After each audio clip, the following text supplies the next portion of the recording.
Yes, I've got you under my skin. I've tried so not to give in. I said to myself, this affair ain't never gonna go too well. But why should I try to resist when, baby, I know too well that I've got you under my skin. I'd sacrifice anything come what might for the sake of having you near.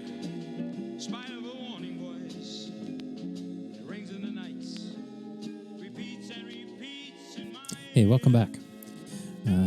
This podcast is all over the place. It's a fun one with a really dear friend of mine who I've known for a long time, named Ken Mond. He's just an interesting, funny dude, and we had a great talk. It was great to catch up with him, and I don't know. He's just he brings a lot of perspective that I really appreciate. I hope you do too. He's a great dude, and I hope you enjoy listening to Ken Mond. Whatever, man. I usually find that these things work best when I don't give a shit, so. It's probably best in this case as well. I promise you, man. I remember I was at work, once, and I was giving a presentation. It was almost like I was so laid back, I almost had my feet up. And when it was over, everybody in the meeting was like, "Oh my God, it was such an incredible presentation." But the woman who sort of sponsored the project was kind of like, "So if you could just sit up in your chair and I don't know, maybe if you could stand up in front of the room or just be a bit more formal." And I was just like, "Did you hear any of the feedback from the meeting?" It's just like, "Oh, whatever works for you, lady. Whatever."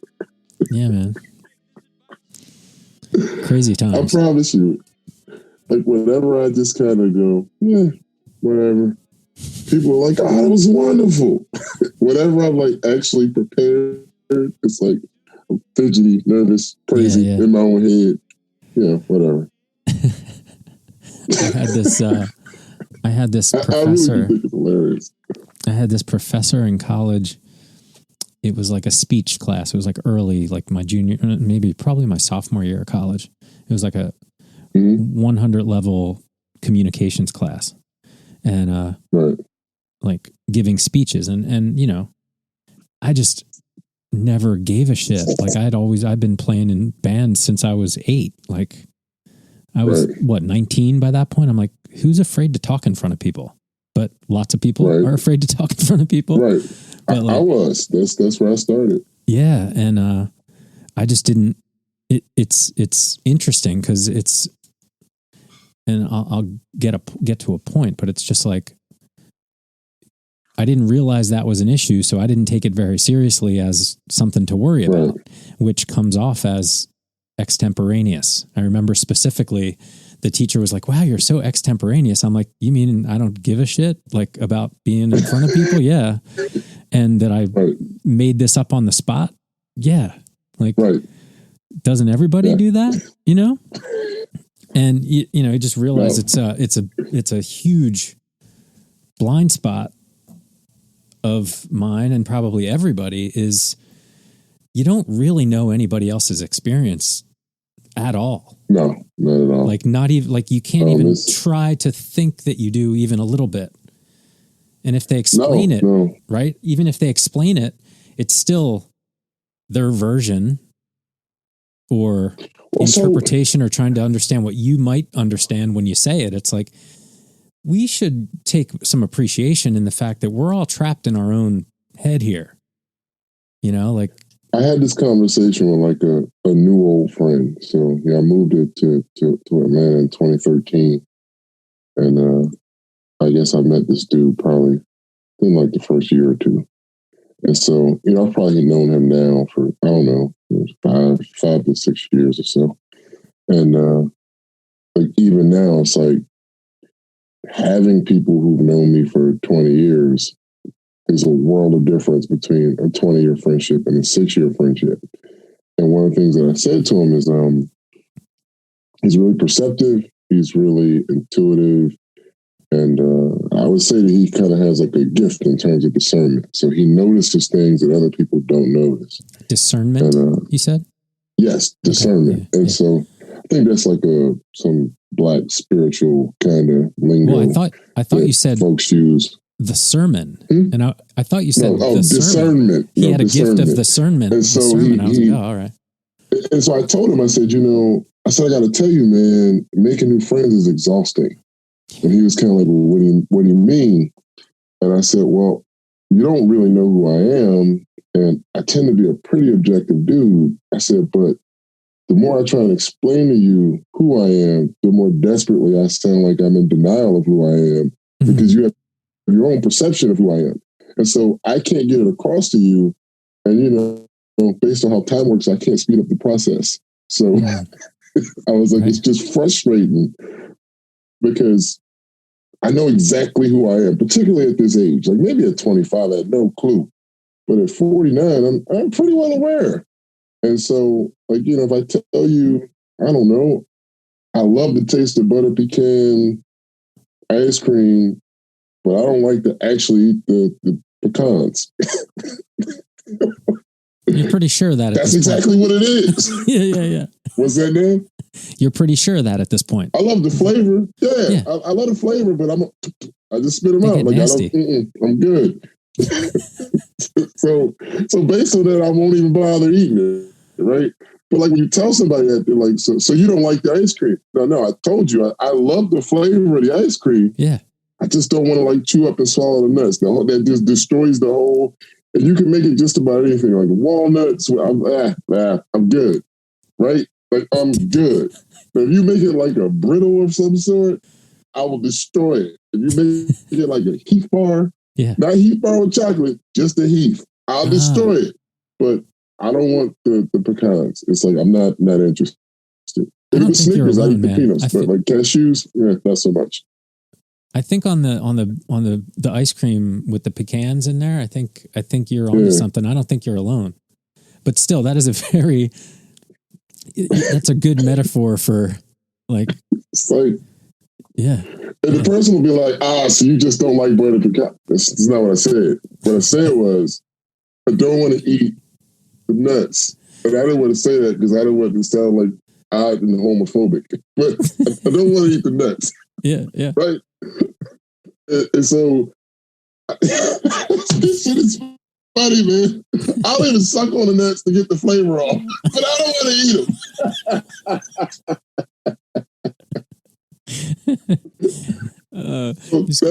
That's the 100% truth. And so, I just told him, I said, it's incredibly frustrating to meet new people, particularly if those people are sort of rigid in the way that they perceive the world, or rigid in their belief that how they perceive the world is the way the world is, right? And there's nothing I can do to impact that. And the more desperately you try to impact it, the more you come off like you're just in denial about some fundamental truth that they think that they've observed that doesn't exist. And so people who've sort of been able to casually observe on their own over a period of time, I think they sort of learn you more organically. You don't have those same issues. Like when you say something, you have a shared context. They've seen you in your sort of natural state where you're not even considering yourself in a contrived fashion. So they've just seen you be you. Like, kind of like if you put a camera on people, at some point they forget the camera's there and they just start being themselves. Your friends have seen you do that. Like perhaps when you first met them, it was the Chris Rock thing, you met their representative, but at some point, like you look over and they're picking their nose and you're like, okay, well, we're into the friendship now. Yeah. It's hard. My buddy, because I think, so you said you moved in 2013. Was that the first time you moved like away from home? First time I ever left Philadelphia. Yeah. So, I mean, it's jarring. I did that in 2003, and it's I mean, it's weird because it's, to your point, it's so much harder. I love it. I'm not complaining. I'm just saying the friendship part specifically. My buddy said it best out here. He's like, creating adult friendships where you first meet the person, you're already an adult. Not only is what you were saying about like, you don't really know the person that well, but also like, you don't think of how much time you had when you were a kid. Like when you're in just how much free time you could spend days with people, you know, when you're an adult with responsibilities and kids and other things that you have to do, you don't have time to have friends like that. So becoming friends as an adult, the timeline gets stretched. And his thing was like, they're like houseplants. You got to water them. So they are maintenance. You got to keep them going if you want to keep them alive, because we all got to try together to like build that community. If you pull out of your comfort zone and community away from that family unit, if you know, and home, like home, it's so comfortable in so many ways, but it's also amazing to move away from it and learn that on your own and set out on your own course too, you know? Wait, you know, it's crazy because I'm kind of like an introvert, extrovert. Like you put me in a room, I can float around the room, meet everybody, know everybody. Yeah. You know, if I come back to the same bar a week later, folks will be like, oh, hey, it's the same guy. You know, that's always me, Mr. Congeniality. But then when I sort of retreat into my own space, into my home, nobody ever really knows like where I live, what I do for a living, that kind of stuff. So I lived in Philly. I was always on the scene. I was at every party, industry events, like whatever was going on, I was there. Like I knew everybody. Mm-hmm. But it's like everybody just knew me like, hey, that's Ken, but that's it. Yeah. You know what I mean? Like, well, what's he do for a living? Where does he work? Where does he live? No idea. Like if you wanted to get in touch with me, all you had to do was show up wherever the hot party was, and I was going to be there. And that was it. Like I had a couple of like record industry like friends who would say, whenever I walked into a party and I saw you there, I knew it was going to be the shit, like that kind of thing. Because I was always at a party, and I literally, it was like, you know, I had like a 4 to 5 day a week, I'm going out partying type of thing. And because I grew up like dirt poor, I never developed like this sort of like habit of like drinking out because I never had any money. So I could go out every single night because all I was doing was staying up late. I wasn't getting drunk. Yeah. Because I had no culture of drinking. So I literally would just go out, dance all night, have a great time, go home, go to work, and then do it all over again. And even when I started, you know, making more money and I was able to drink, I still didn't have the culture of like drunkenness. So I still would just go out, have a good time, and, you know, that was it. Yeah. And so moving here, it's kind of like, well, I guess I don't have as big a set of resources in terms of friends, but it's more concentrated. So, you know what I mean? So I get much higher level of quality with the people that I actually do interact with. Yeah. And I think that the other upside I think of adult friendship is when I was younger, I was more bright-eyed and optimistic. And I think as an adult, when I meet people, what I think is, this is who this person is. Can I tolerate it? I'm not trying to change them. I don't have any expectations. I'm not optimistic. Like literally, they could do some dirtbag shit. If I think to myself, well, that dirtbag shit that they did is consistent with their particular outlook on life or their cosmology, and I can reasonably expect that they would do that same dirtbag shit. And any particular, you know what I'm saying, situation is not specific to me. A lot of times I'm like, it's okay. On the cost-benefit ratio, I can deal with that. Yeah. Whereas when I was young, I would be like upset or put out, or I can't believe you did that to me. Like as an adult, I'm just kind of like, no, we got two different, you know, ways of operating, and can I tolerate how they operate? I also don't expect apologies. I don't want apologies. Like the idea that I would force somebody to apologize for doing something that they thought was perfectly okay, that they will likely do again as an adult, is weird. When I was younger, absolutely. Like, you hurt my feelings. Yeah. Apologize. Like, now I'm like, nah, that's how he thinks. Yeah. So, so as an adult, I think it's a little easier. Like, I'm not really looking for connection in the same way I was as a kid. So I'm a lot less needy. When did I meet you? I mean, we were in our 20s, right? Had to be. I know. I met you in my 30s, man. I'm old. We're the same age. We're both old as shit. Old as shit. I met you in 2002. So whatever that math is, I was born in 71. Okay, yeah. So we were both about just 30. That's like nothing. That's interesting. But again, I met you in an interesting circumstance because I met you at work. And so I initially introduced you to work Ken, and I met work Matt. Which is entirely different people from, like, actual Ken and actual Matt. Yeah, I derivations thereof. How about that? Yeah, I don't think you would disagree that you probably had more guard than I did by that point, because our group was, I don't feel like I put too much on. I think that I still had hair. I was playing in the band all regularly. Like, I don't think I hid my personality very much there. I cursed less. I think that at work, I just behaved in a manner that was more appropriate for the workplace. And as I got to know people on an individual basis, then it'd be like, oh, you cool as shit, and whatever. Yeah. So, I mean, I'm not saying that it lasted forever, because, after a couple happy hours where you kind of get past that bullshit. But, at least initially, it's like I'm coming in, I'm being polite, and whatever. Like, I'm doing what you do at work.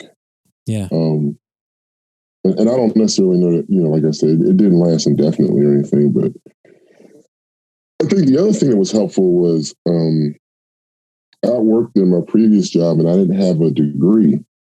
And so, like, obviously I finished school before I moved. Yeah. But when I was there, I didn't have my degree. I hadn't finished. And so it was one of those things where I had learned in my previous job, it didn't really matter that I was really good or that I wore a suit to work every day or that I was clean cut. Like, none of that mattered. None of that impacted my paycheck. And so I think that by the time I got to, I kind of had this attitude, like, I don't have to be like this goody-goody corporate type, because none of this shit's going to impact my pay. Like, you know what I'm saying? Like, and I felt like I worked in an operational function. So all I had to do was produce. Yeah. And it was like, if I just keep producing, my pay will be fine. And obviously there's some stuff where you have to sort of learn the culture of the company and the culture of the department, that kind of stuff. But it was like, all I got to do is produce, man. Like, I don't have to shave or have a particular hair, like nothing. Like, I don't have to dress a certain way. All I have to do is produce. And I think that when I took that job, it was a job. And it's funny because now I'm still doing that job as a career. But when I took it, it was a job. I saw it as a job, and I didn't really give a shit. Mm-hmm. So it was kind of like, I come to work, I do what I'm supposed to do, I go home. If I do that, I do it well, I won't get fired. And that's really all I cared about. And that's all I did. And so you accidentally learned a career. Accidentally learned what? You accidentally learned a career, like a niche career. Like, absolutely. I didn't even know that this existed as a thing. Yeah, same. And I think it's actually a pretty good segue, because I think one of the things I thought would be cool to talk about with you is like creatives who are kind of stuck in corporate culture, or stuck in corporate jobs. Like, I remember when I was at my previous job, it was like one of the directors sort of pulled me to the side and she said, listen, you're a really bright young dude and you seem like you have sort of like alternative plans for life. If that's what you want to do, leave now. Mm-hmm. And I was kind of looking at her like, I'm a temp, and like, I think I probably made like 26 grand a year or something. It was like abysmal. Yeah. And she was like, leave now. She's like, because if you're really as sort of bright as you think you are, corporate America is pretty much going to exploit that talent, and they're going to pay you just enough that you stay and you have a wonderful life, but not enough that you ever feel fulfilled and feel like you accomplished your dreams. Yep. And she was like, so that's pretty sage advice, actually. She literally was like, now's the time. Like there's never going to be a better time. You're only going to make more and more money and have more and more responsibilities as you get older. And I kind of laughed at myself, and here I am. Dude, golden handcuffs are no joke. No joke. Yeah, man. But I kept vigilant watch on that in myself. Vigilant watch on making sure that I maintained me. I tried to do the best job I could, and I always do. And I gave it a lot, but also like, you know, like I didn't sleep a lot, you know, like, so when I did go home, then it was my time. And I would try to balance, like, man, I gave them 8-10 hours today. I'm only getting 4 or 5. This is some bullshit. Right. So, but that's one thing I think I'm very thankful for. Definitely there have been like slower productivity years, but like, I never stopped playing in bands. Even when I moved here, I was like, I gotta play. Like I gotta play and do music, you know? Even when it turned into not original music anymore and turned into cover bands, it was fun. And I was like, I gotta be playing. I need my children to know what art and music and understand pursuing things like this. And it's not, you know, I think it's really important to keep that. So I've been pretty vigilant about that, and it morphed into comedy and it's morphed into writing, and that not having that outlet, I think I would lose my mind. And I think I'm really fortunate in some ways, and also at the detriment of the art. Right. Because you look at a buddy, like my buddy Brian, who you know, yeah, absolutely. He never left. Brilliant dude. And he's brilliant. And his career now is legendary. Legendary dude. And, you know, hindsight's 2020. You're like, well, man, I guess I could have just kept playing drums with in and around Brian and the things that we were doing. Right. And I'd be really happy too. Nah, like life is that's right. The funny thing about life, man, you did what you could have done. I did. Yeah. Yeah. And now, and here's the beauty, right? My experience will be that I will get to go back and we will continue. We will make more music. We're recording this year remotely in COVID, you know, and making new music. And it's like, all right, I guess this was what we were always supposed to do, but our path to there is different for everybody, right? You know, it's funny because I always derive a slightly sort of different meaning, I guess, from popular sayings. Like when people say this, say whatever. It's like Oprah has this thing where she says, like, the key to forgiveness is realizing that whatever occurred could not have occurred any different than the way it occurred. Mm-hmm. It's that sort of the idea that this could have been different if you would have is what prevents people from being able to forgive other people. But it's like, nah, you couldn't have been able to, because you were who you were in that circumstance with your context, and that's the only way you could have been, because that's who you were, that's who you are. And so that's how I think about life. It's like, no, that's who I was, that's where I was, that's what I was doing. Those are the decisions I made. Like, if I could have made a different decision, I would have. Like, you know what I mean? Like, was the opportunity to make that decision there? Sure. But like, I wasn't capable of making it. So, you know. Didn't have the tools or the funny you info. Talk about all your it's funny you talk about all your pursuits, because when I told Tiff, I said, I'm gonna be talking to Matt tonight on his podcast. I guess I told her a couple of days ago, so it was like, I'll be talking to Matt on Friday, you know, whatever. And she was like, wait, Matt, like, wait, Matt the comedian dude? And I'm like, yeah. And she's like, the guy that's the writer? Yeah. The drummer guy, right? I was like, yeah, that dude. The mentally ill guy, you know, from, like, all right. From Philly? Yeah. She was just like, all right, cool. And I was like, yeah. I was like, yeah, I'm really looking forward to talking to him. And she says, well, what are you going to talk about? I have no idea. It's like, I guess it's a topical show. And so I was like, I think I jotted down a couple things. Obviously, race and politics always weigh heavy. But outside of that, I was like, me and Matt can pretty much talk about anything. Anything. And just talk. So I was trying to think of, like, I don't remember not knowing you. That's why I was asking, when did we meet? Because I, like, definitely I know where it was, but, like, it could have been 1995, 90. Like, I have no idea.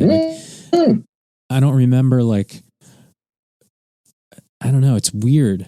Partly just to your point, like, it's this thing, like, you realize, like, sometimes people are like, just, I don't want to overstep, but like lifelong friends, like we can pick up after a year of not speaking at all. Absolutely. And it doesn't matter. And like that, I think, is such a treasure. And like the times, the weird things that pop into my mind that I think of, and I'm like, oh fuck, I got to tell Ken, you know? And like, or I think like it's really interesting. And no, I always appreciate one of my favorite shit. Anomalies of our friendship is when you used to say my ears getting hot, and I thought it was a euphemism, and you actually were saying like my phone makes my ear hot and it's uncomfortable. And so whatever you said, man, my ears getting hot. I'm like, this motherfucker don't never want to talk. Like, how you gonna be like, yo, man, like you don't stay in touch? But it's like every time I call you, you want to get off the phone. Like, what the fuck? I literally had no idea that was a literal thing. Like, because I would have probably been like, get yourself a better fucking phone. What do you mean your ear? Like, get some fucking headphones or something, some earplugs, something, man. What do you mean your ears are hot?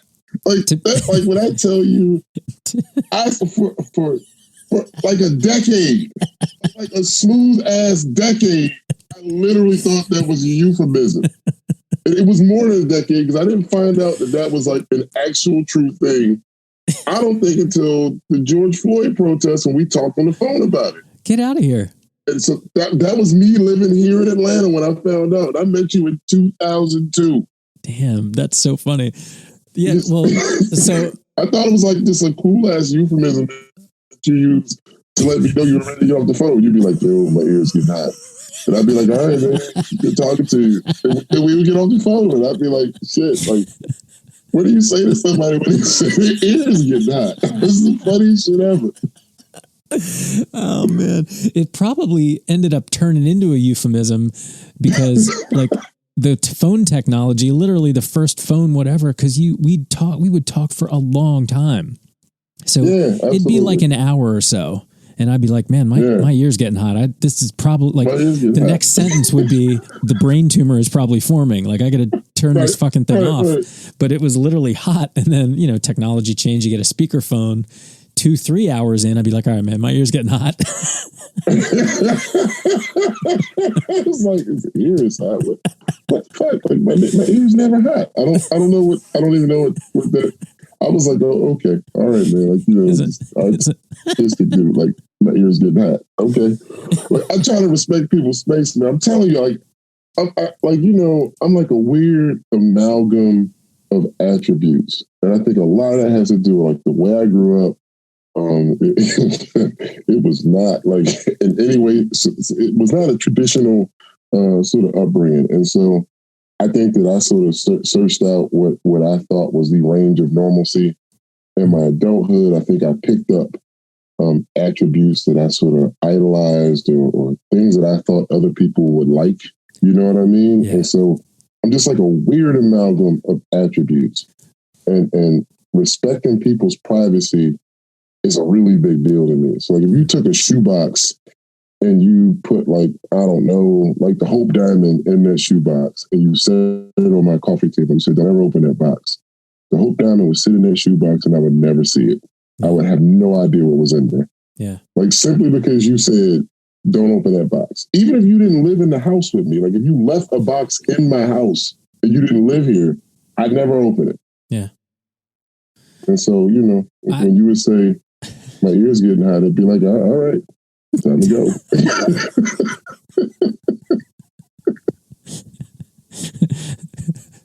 Yeah, oh, that's awesome. Shit is hilarious, man.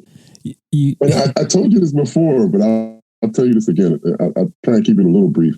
I remember when you left, when you moved, and it was like, yo, you got to come see us. You got to come visit. And it was like, and it almost felt like pressure because I was like, dude got married. His life's together. He's got a great job. He's moving on to just moving on to bigger and better things.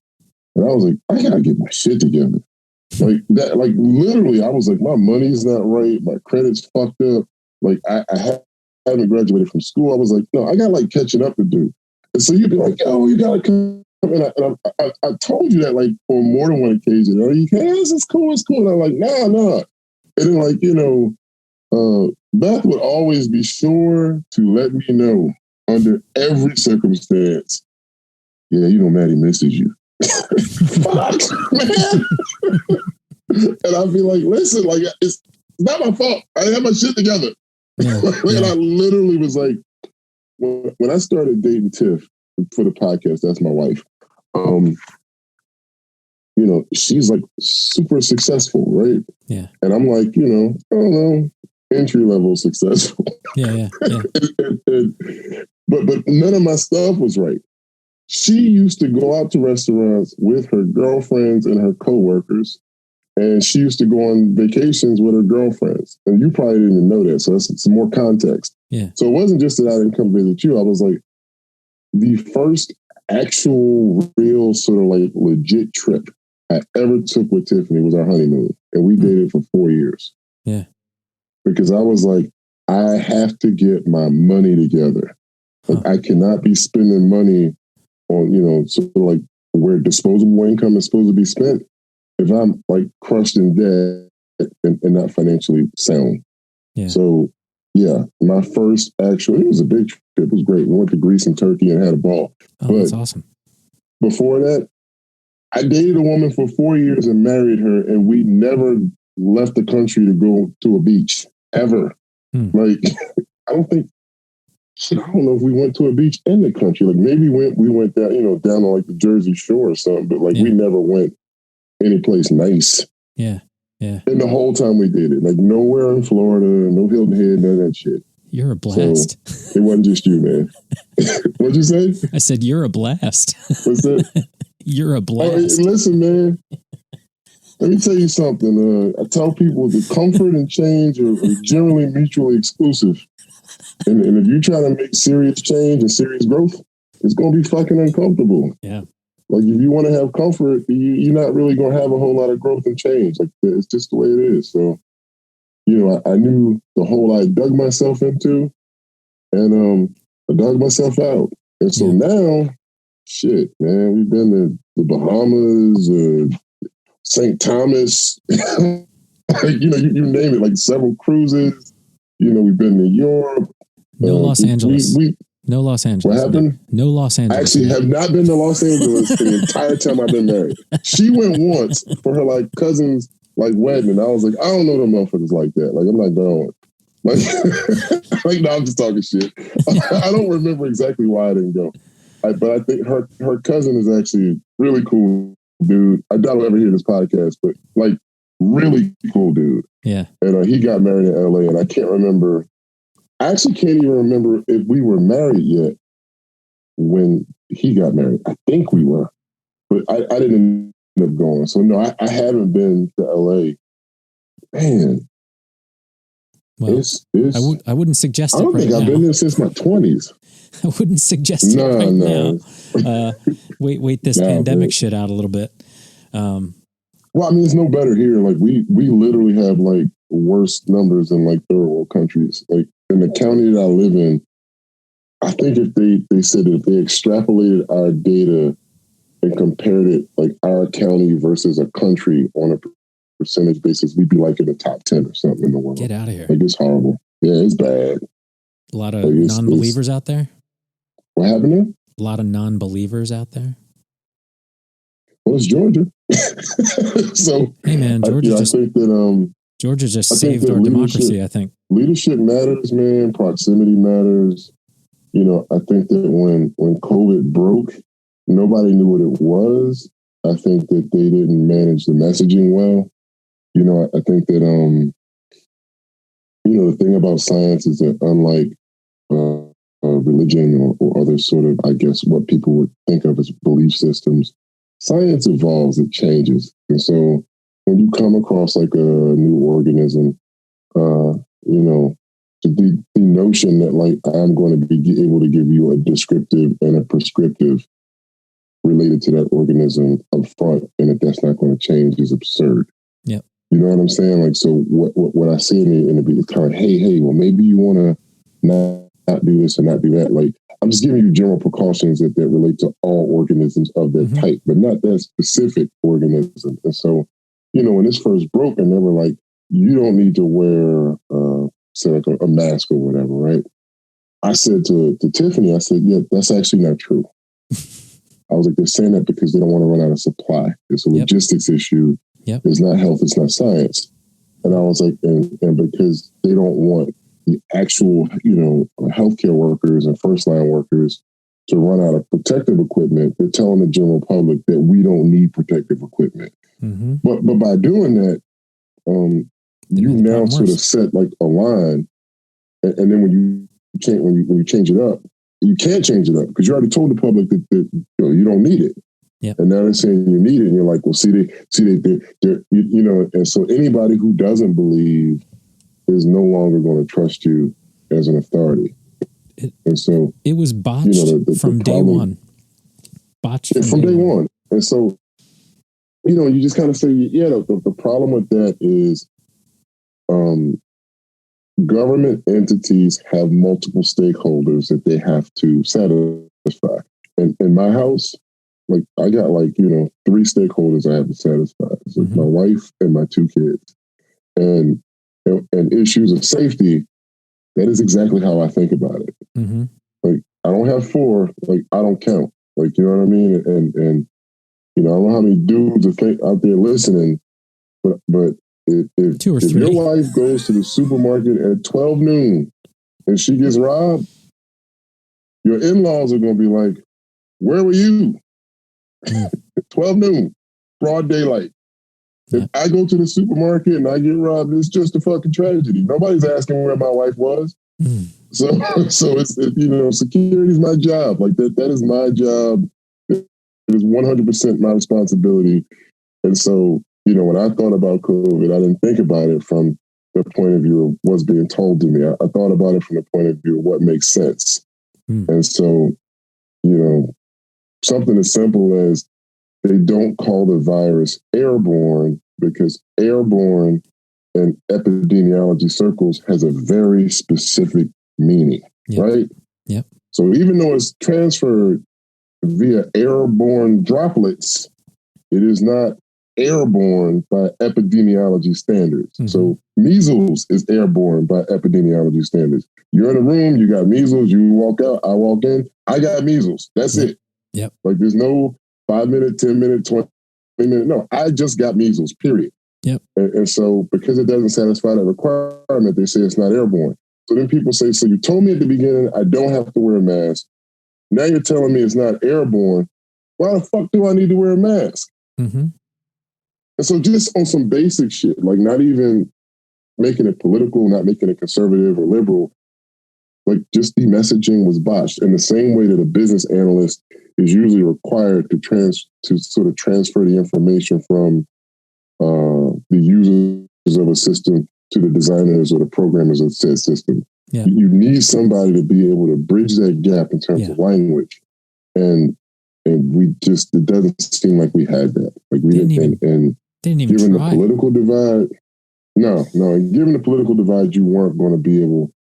I have so many theories about this, and it's funny, like, because I just kind of think, okay, so I'm Black. Typically speaking, we're about like 90% plus Democratic, like liberal Democratic. So I am not like an aberration from that norm. Like I am the same. That having been said, no supporter of President Trump at all, but not even a little. Like I never was like, give him a chance. It's like I never was a supporter. But when COVID hit, the very first thing that I said was, if he manages COVID effectively, he will be a 2-term president and he will actually be loved despite whatever it is that I dislike about him. I agree with But you. it was like his own narcissism prevented him from being able to turn that corner. Like literally, all he had to do was reach out to the former presidents. Yeah. You'd have 2 Republicans, you'd have 2 Democrats. Yeah. All very popular amongst their own sex. Yeah. And all, I would say, sort of split in terms of their sex. Yeah. Like more progressives, blacks, and more like liberals sort of relate to Obama. More centrist, like liberals, relate to Clinton. Same thing on the Republican side. You're more centrist, you relate to Bush. You sort of like more right, you relate to Trump, right? You got the whole spectrum covered. And if you reach out to those presidents, if you coordinate through those presidents, you keep the messaging consistent. If you reach out, here's the crazy thing. Super conservatives, they the motherfuckers that were supposed to lead this. Mm-hmm. With the bunkers and the potted meat and shit. Like y'all are survivalists. Like y'all are people who's supposed to be able to survive the fucking zombie apocalypse, right? Liberals can't survive the zombie apocalypse. Like it's the conservative, the dude that can go out with like a fucking pocket knife and like track a deer, kill it, gut it. You know what I'm saying? That's the guy that was supposed to like win the day for everyone. Mm-hmm. And if Trump would have been able to communicate to that segment, you are the leaders in this. You have to show the rest of the country how to survive. Mm-hmm. Like if he would have reached out to, like literally, like sort of positioned them like, you are the patriots that the rest of the country needs to follow. Like, you know what I'm saying? Like this sort of idea of like homeschooling and self-sufficiency. Like these the motherfuckers we needed. Yeah. Like you don't need like this latte sipping city dwellers. No, I need a motherfucker that's like off the grid. Yeah. Like that's got a bug out bag, stashed in the fucking somewhere in his house. And he can grab a fucking backpack and leave his house and like not see civilization for a week and survive. That's the motherfucker we needed, right? All the bug out bag people was like, it's a hoax, it's bullshit. Yeah. Yeah. You understand? Like the entire skill set required to sort of survive this sort of thing already existed and was already 100% loyal to the president of the United States. And all he had to do was activate them for that cause and let them leave because initially the virus wasn't even in rural areas. Yeah. So if you can reach them and then sort of lock down the more urban areas, like you contain it, it's over. Like, but no, because it wasn't there in January. It's a hoax. It's never going to hit you, blah, blah, blah. It just never happened. I was like, if he could have marshaled those resources, if he could have brought together all those disparate sort of folk. I feel like we're going to do that now. I feel like we're going to get a reset to try and do that now. But I don't know if it's going to work. I don't know, I think it might be too late. I don't think you realize that there are people in the hospitals dying who are arguing that they don't have fucking COVID. It's a hoax. Dead. You understand? Like, how do you argue on your deathbed while you fucking dying of pneumonia that you're not dying from COVID? The whole fucking world's dying from COVID. It's almost like it's the cult of personality in the United States. It is too late. Like I literally made a commentary in a Facebook group that's for like my county, schools, unofficial and uncensored Facebook group. And I was like, in my lifetime, we've been at war almost continuously, probably for my whole life. Not all of them are like declare wars, but we just always fighting somebody somewhere. And what I know is it's never impacted my lifestyle. And I think as a matter of culture, having never had to deal with sugar rations or nylon rations or chocolate rations, like I could go out at the height of any of the Iraq wars and buy a brand new ass car. There was no like steel shortage. Right. Like we have not in our lifetimes ever had to sacrifice anything because of a global catastrophe or because of anything of any particular gravity ever. Yep. And so even in the midst of our own sort of like plague, our own Spanish flu, like the biggest global issue that impacted us in my lifetime, people are like, but what's going to happen if my son doesn't get to play soccer? You're going to teach that motherfucker to be resilient. That's what's going to happen. but no, it's not what's going to happen. They're going to all go play soccer together. They're going to spread the germs amongst themselves, and they're going to bring them back to their parents. Like, it's insane. Yeah. Like, when I tell you, like, I live in a pretty affluent neighborhood, man. It's pool parties and all kinds of shit going on the entire time. Like, the entire time.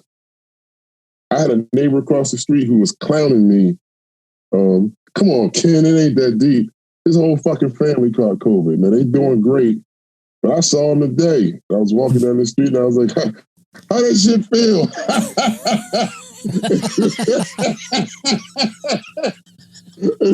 I was like, how you feeling, man? You look a little tired. How does shit feel?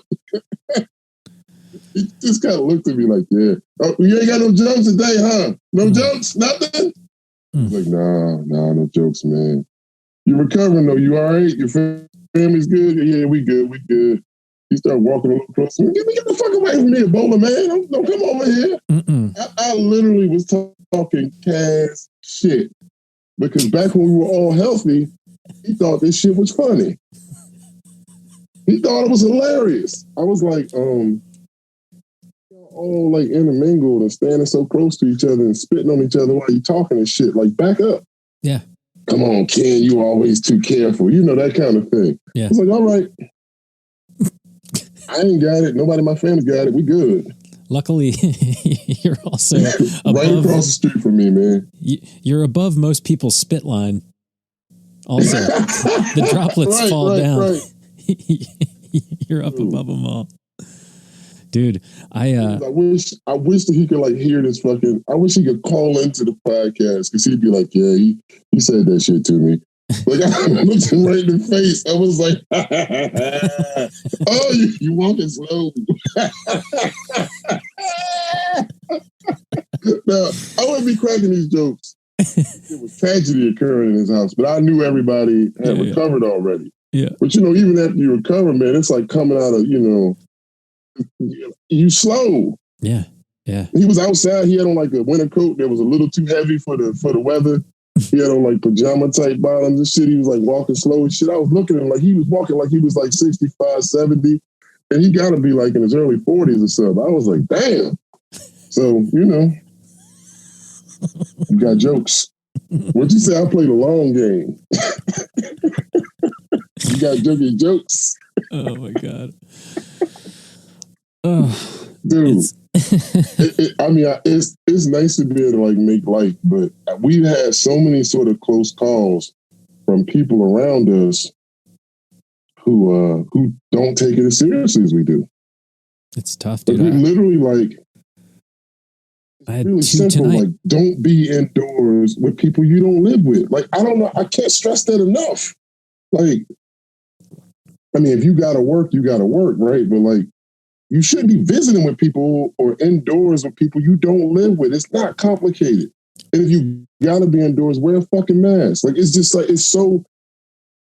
Let's say we want to go visit the grandparents, right? We will literally quarantine for like 5 days, then go get rapid tests, then go visit the grandparents. Yeah. Because every contagion has some sort of an incubation period. Yeah. So if you catch it on Monday, test on Tuesday, your test will probably come back negative. But by Thursday, your ass is sick and spreading virus. Yeah. So we always sort of quarantine. Our insurance is like, the rapid tests are free. So we go get a rapid test. Same day we leave from the rapid test, we go visit the grandparents, we hang out. And everybody we talk to is like, nobody does that shit. Yeah. It's good you have a good testing center close by. Yeah, absolutely. See, I mean, if you don't have the resource, that's very different. Yeah. But it's like when people have their resource, but all you see is like parties on Facebook, happy birthday, Merry Christmas, Happy New Year's. Like, I'm like, I think there were 3 people in my house since March. Yeah. It was like my father-in-law came in once, and then it was like the 2 dudes that changed the evaporator coil on the air conditioner. Like, the one guy who came in the quote us for some insulation, but he had a mask on the whole time and everything. But that's it. Yeah, like it's literally like since March. Yeah, You got a pool table? Nope. This would have been a good time to get a pool table. I mean, it was one of the first things I wanted to get. It was like, you'd be good at pool you by get a now. big ass house, right? You're supposed to get a pool table? Yeah. Huh? You're fucked up. What are you doing over there? It's one of the things you're supposed to do, but I got a full wood shop, so I understand, man. Fuck the pool table. I got a wood shop. So I mean a full wood shop, like table saw, what do you make? Joiner, planer, all of it. Huh? Do you make furniture? Furniture, man. Like there's different little furniture pieces for the house. That's dope. So far, that's kind of like the way, I guess I've always sort of expressed my creativity in a more technical way. Mm-hmm. And so, woodworking is just all like angles and measurements, and it's some science, it's some it's some art. Like it's crazy. Like you have to build a piece so that you know that when there's more humidity in the environment and the wood expands, the piece won't blow up or fall apart or warp. Yeah. And you sort of build all of that into the design. Like it's amazing to me. Like even the finishing, the staining, like everything is an art into itself, right?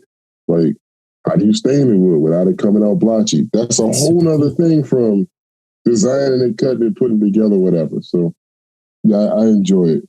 I haven't gotten to do as much as I wanted to do, but I always wanted to have a shop. I don't necessarily know that I always wanted to have a pool table. so yeah, I do a little woodworking. I taught myself how to weld, so I do metal fabrication. That's cool. And yeah, man, I got a nice it's like a 200 amp multi deal, so it does stick welding, MIG welding, and TIG welding. So I don't know what any of those things are. I can do a little bit of stick welding, and I can do a lot of MIG welding. I'm pretty good with the MIG welding. So I've welded little stuff of course I'm in the South, so I own a smoker now. So nice. like the charcoal basket for my smoker. Yeah. So I've welded little, different little things. That I got a stand for my a mobile stand for my table saw, so I can move it around and all that shit that's made out of steel. When you look online and you're like, they want $150 for this mobile stand? Yeah, I'm gonna go down to the yard and spend about $30 on steel and just and nice. And you're done. So I wasn't spending $150 on a fucking stand. It's not gonna happen. A stand? Wait, the stand to hold the saw, not the saw, the stand for the saw is $150. And that's a cheap one. I was like, no. So yeah. That's cool.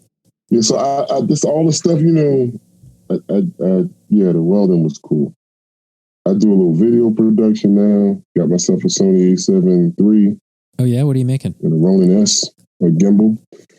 I mean, so far I've just done a couple birthday parties and some landscape type shit. Go to the local park and there's some kind of weird silo in the middle of it and just sort of fly a drone around it and, get the aerial footage and do the shit on your feet. And, I think a lot of it is I guess you call it spec work. You know what I mean? Mm-hmm. You're not working for a client, and I don't think I ever will. But just to sort of enjoy doing it. And my boy just got into mountain biking, so pretty soon we'll be doing video production with that stuff. You should see my big ass out there jumping tabletops and shit. Yeah. It's man, it's fucking great. I already fractured my wrist, sprained both wrists, bruised a rib, bruised a thigh. It's great, man. Got scars on the back of my legs from the studs, the metal studs that are in the pedals, so your feet don't slip off. Yeah. Well, if you let them spin up to the back of your calf, that's split you wide open. Yep. So, but yeah, man, it's great. It's my joke, man. I'm out here doing white people shit. Is it like mountain bikes on dirt jumps? I think that kind of thing. Yes, absolutely. But it's not BMX anymore. They don't do that anymore. It's mountain bikes with shocks and shit. So they do BMX. Really? But I'm not doing BMX. But BMX still exists as a thing. They still race them. They still they still have the bike parks for BMX and everything. But I think mountain biking opened the sport up to everybody. Yeah. You didn't have to be young and spry anymore. So gears, I see other 50-year-olds out there jumping and shit. So yeah, I got like full suspension bike. My son's got a full suspension bike. Shit's not cheap, dude. My buddy, my buddy's super into it too. He's the coach of his son's mountain biking team in high school, and like they have some serious equipment and bikes. I'm like, Jesus, like he got really, really into it, and it's come along so far. Like everything's light, and it's crazy. My bike is made of carbon, man. Like my boy would have a carbon bike, but he's 9. Yeah, and carbon doesn't react well to punctures. So if you like sort of drop your bike over and let it tip over, there's a rock sitting there, and that shit, like that frame is super strong, but not for like little impacts. Like that's not weird. Good. So I was like, yeah, you'll be getting an aluminum frame. But like you know what I mean. But I got a carbon frame. We had bikes that weren't quite as, I guess, capable or expensive as the ones we have now. Yeah. And that's saying something, because my bike was probably like $2,000 and his bike was about $500, $600, something like that. And we went to like a free ride park. And free ride is kind of like what it sounds like. It's just downhill, lots of jumps and shit. Yeah. And we went down the sort of free ride runs. And the whole time I was just like, oh shit. Like the bike I was on was not fit for purpose. So it was kind of like, I'm gonna fucking die. I'm gonna die. Like, I'm not saying that to him, and he's not saying it to me. You know what I mean? But he's like 8 at the time. But we get to the bottom, and it's kind of like, yeah, this is a lot of fun. And he's like, yeah. I'm like, we don't have the right bikes for this. And he's like, yeah. So I immediately had to go out and we upgraded. Yeah. Long story short. Yeah. I think I could have gotten the right bike for $2,000 if I'd have known what I was looking at the time. But, being 6'6", 270 pounds, you kind of have some limited options. Yeah. So you can't see, but I'm actually sitting here with a back brace on right now. Because the original bike that I bought on the internet, because all of the local stores are sold out. It's a used bike and it was an older bike and it wasn't well fitted. And so I re-aggravated a herniated disc. And so I'm just like every day with yoga and inversion tables and all that crap. It's lots of fun. It's getting old. That's what happened to have a son that's 40 years younger than you, man. Yeah. Injuries at this age really suck. They last. Yeah, the herniated disc that's 3 to 6 months. Yep. I don't know about you, but like I'm sure if I was a young dude. You what now? I don't know about you, but like at the beginning of pandemic in March, I was like, I ate everything possible. Like we just, there was no rules. The world was ending. It was like free for all. I stopped. No, I didn't do that. And I then lost 25 pounds. April, I was like, this has to stop. I got to get my shit together. And right. I lost, I think, about 20 pounds. I was running every day. My speed was getting really good. I was like, I hadn't run outside in years because I run on treadmills. Like I was just like, just getting the miles in. So I'm out in nature every day, running every day. And then like I hurt my knee and it took me out. It took me out for like 6 weeks. I was so pissed. So like I was out of shape, then I got in shape and then got out of shape again through the pandemic so far. But I'm on the right path right now. Well, my biggest problem is just fucking being lazy because you can treat the symptom or you can like treat the problem. And so in the case of a herniated disc, treating the symptom is doing, 20% of the work versus treating the problem is doing 100% of the work. But it's the exact same work. So like you get on the inversion table for like a minute versus like 8 minutes. Like, you know what I'm saying? Or like you do the yoga for like, you do 10 reps instead of doing,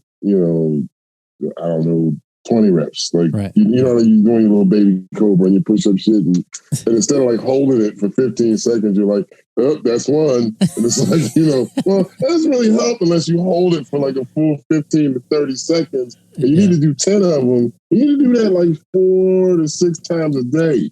And I'm doing it like, 2-3 times a day, maybe 1 or 2 push-ups. It extends your injury a little bit. Right. I'm like, well, it feels better, so I'm good.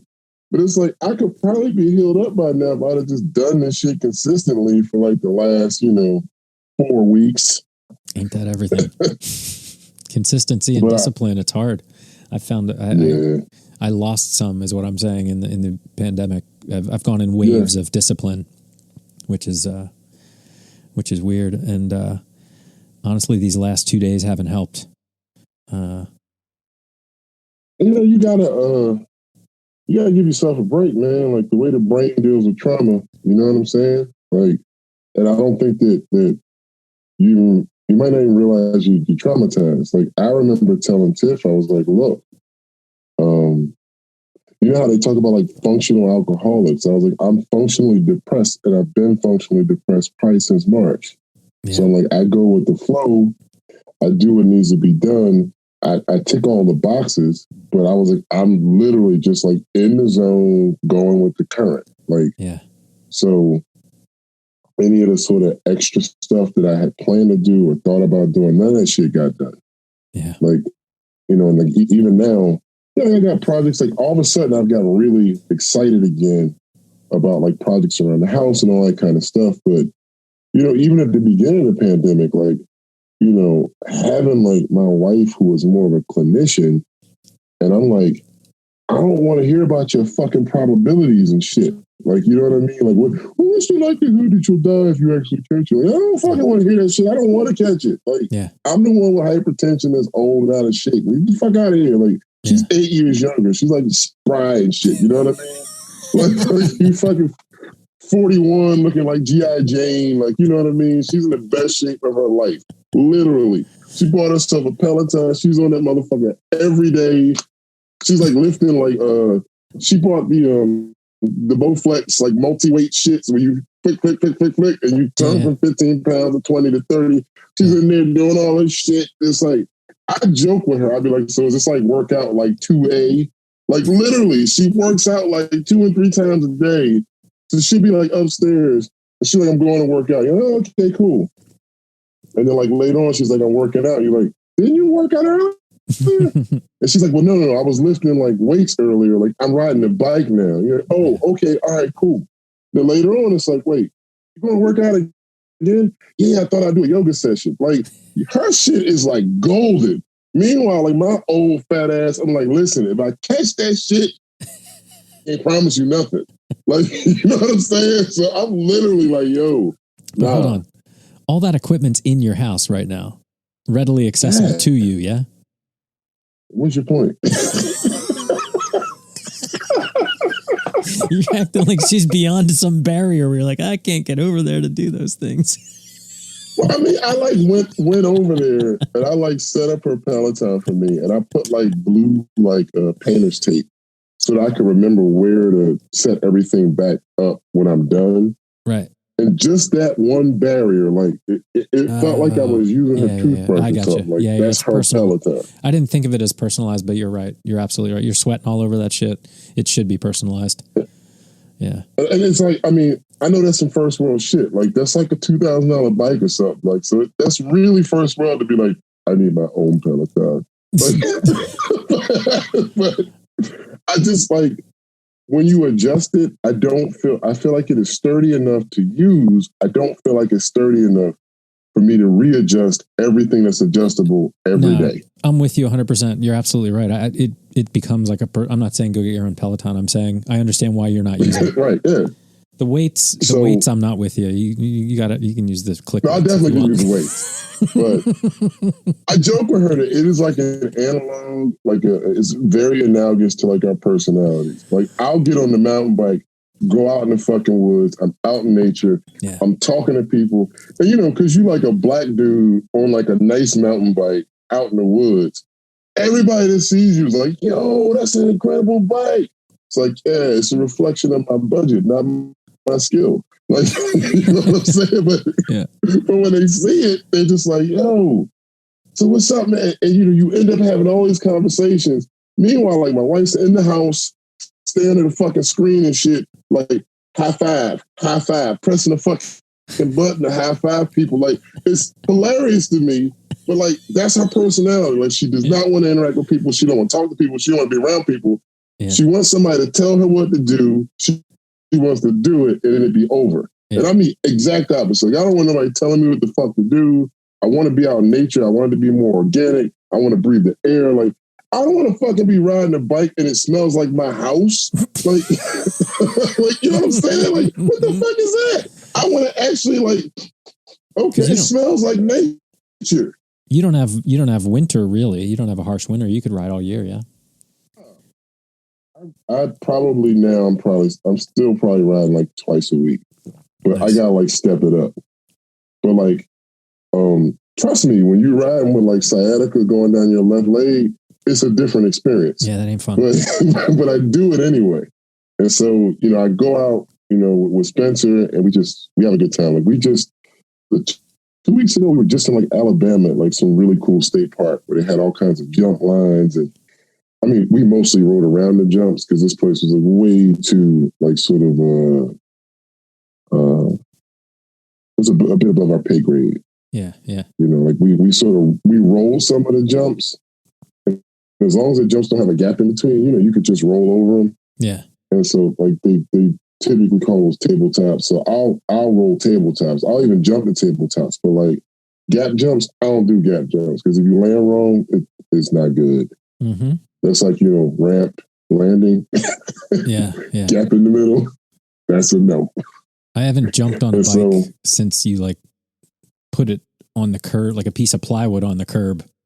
And like pre X Games was the last time I probably jumped a bike. You like make that piece of plywood like 3-4 feet tall. Those are the jumps that I'm riding. Like you go up, you go into the air, then you come back down. And it doesn't really seem like a lot. It feels like a lot. You look at it on video and you're like, that wasn't really all that gnarly at all. Yeah. But you know, when I think about it, like, dude, I'm 49. I'm hitting 4-foot jumps. I'm getting there. Like, you know what I mean? Like, It was really cool. It was a lot of fun. Yeah. And then like the trails is the same thing. You're out there on the trails, man. It's like,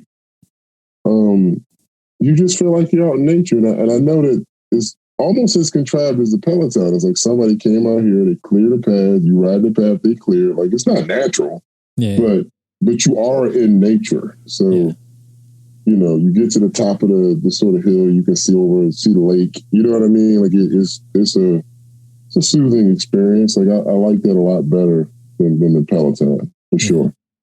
And I go and I do it by myself sometimes. Like I don't even take Spencer's like either at school or not interested. And there's a certain sense of serenity to that, you know. But it's funny you see other guys out there, man, and sometimes I look at them like, are we like the dregs and shit? Like just weird, lonely dudes, like I'm on the trail, clustering together at the trailhead. Hey man, how you doing?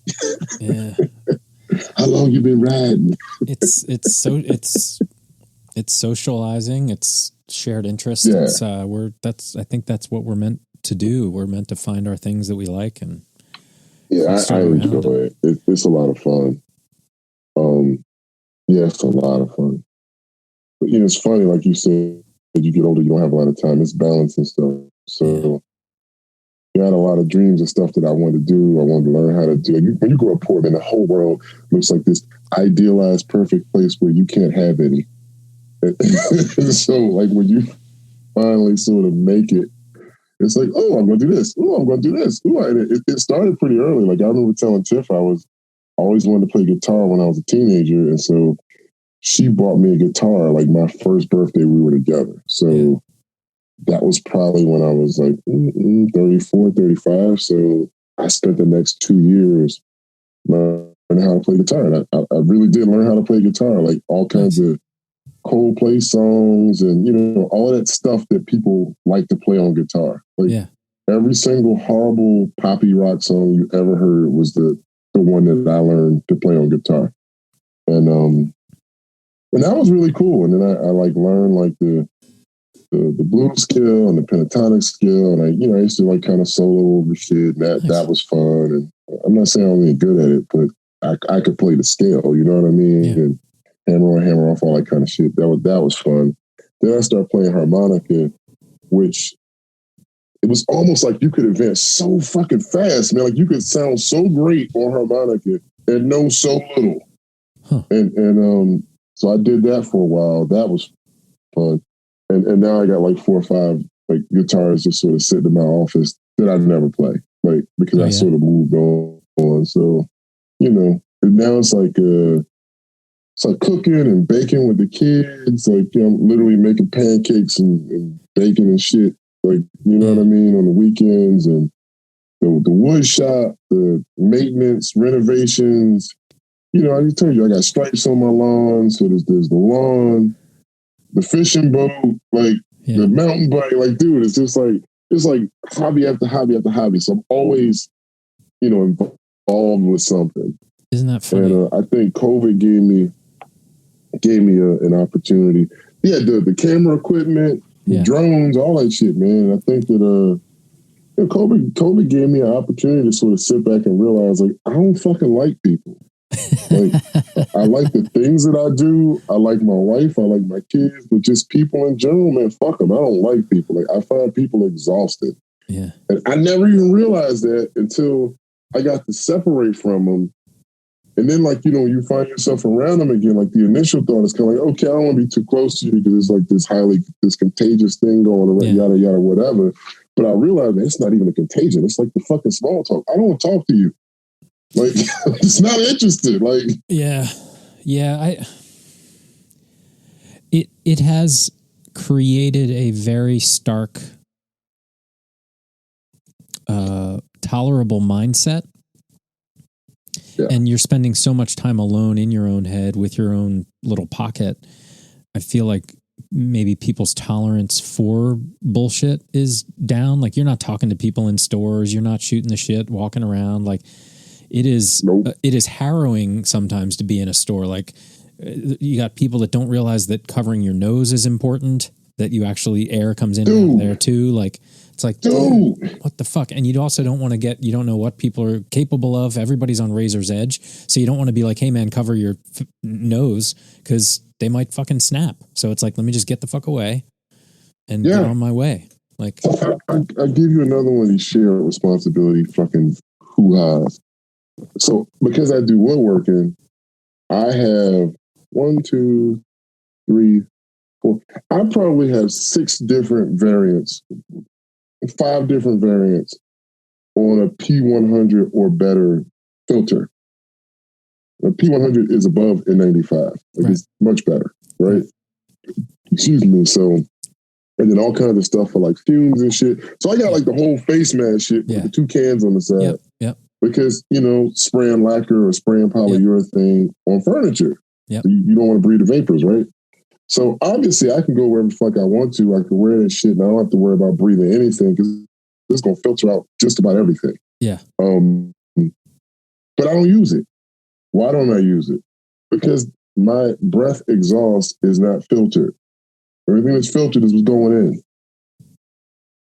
Like, this is how these sort of super high-end filters work that you're using for woodworking and stuff, because otherwise it reduces breathability, right? So they have like a valve on them, and when you exhale, it blows your unfiltered air blows out that hole. Yep. And so I never wear them because even though I know I am COVID-free, I haven't had any COVID exposures, I'm never around anybody, like whatever, I feel like other people shouldn't have to breathe my exhale because I don't know 100% for sure. Sure. That I don't have COVID and I'm not asymptomatic, right? Sure. So you can imagine the level of anxiety that creates when, like, I know that I can be like 99.99999 whatever filtered with like my high-end shit. But instead I'm walking out with like a regular cloth mask with an insert filter in it because that's going to filter my exhale, which protects everybody else. Yeah. And so imagine how I feel when I see a fucker with no mask on, or when I see people with their nose out, I'm like, that person's the reason why I should be selfish, right? Yeah. But something inside me is like, yeah, but you shouldn't be selfish. Yeah. And so that's why I don't like people. And there's a lot of people who would say to me like, well, man, you just need to take care of yourself. And it's like, but I like the pee in the pants analogy. Like, if I'm standing next to you and you take a piss in your pants, I am not going to get wet. And your pants are not waterproof. Yeah. Right? Yeah. But if I pee on your pants from the outside, you absolutely gonna get wet. Because that's the way that shit works. Yeah. So that's why I try to explain to people. When you exhale, all that shit gets stuck in the fucking mask, like you peeing in your own pants. Yeah. But when you inhale, it's like if somebody was peeing on you. Like it's all gonna come through. You still gonna get wet. Like that's the best analogy I know to use with with people. Yeah. Like, and so if they had done that in March with a cartoon, we would have all been set. Like it's like so. Like, it's so fucking descriptive. Like, well, how is it? It's a virus. So how does that work? Waterproof? No. Any fucking pair of pants you put them on and you pee on yourself, you are not going to pee on the person next to you. Yep. That's exactly how it works. Yep. But it works on the exhale, not on the inhale.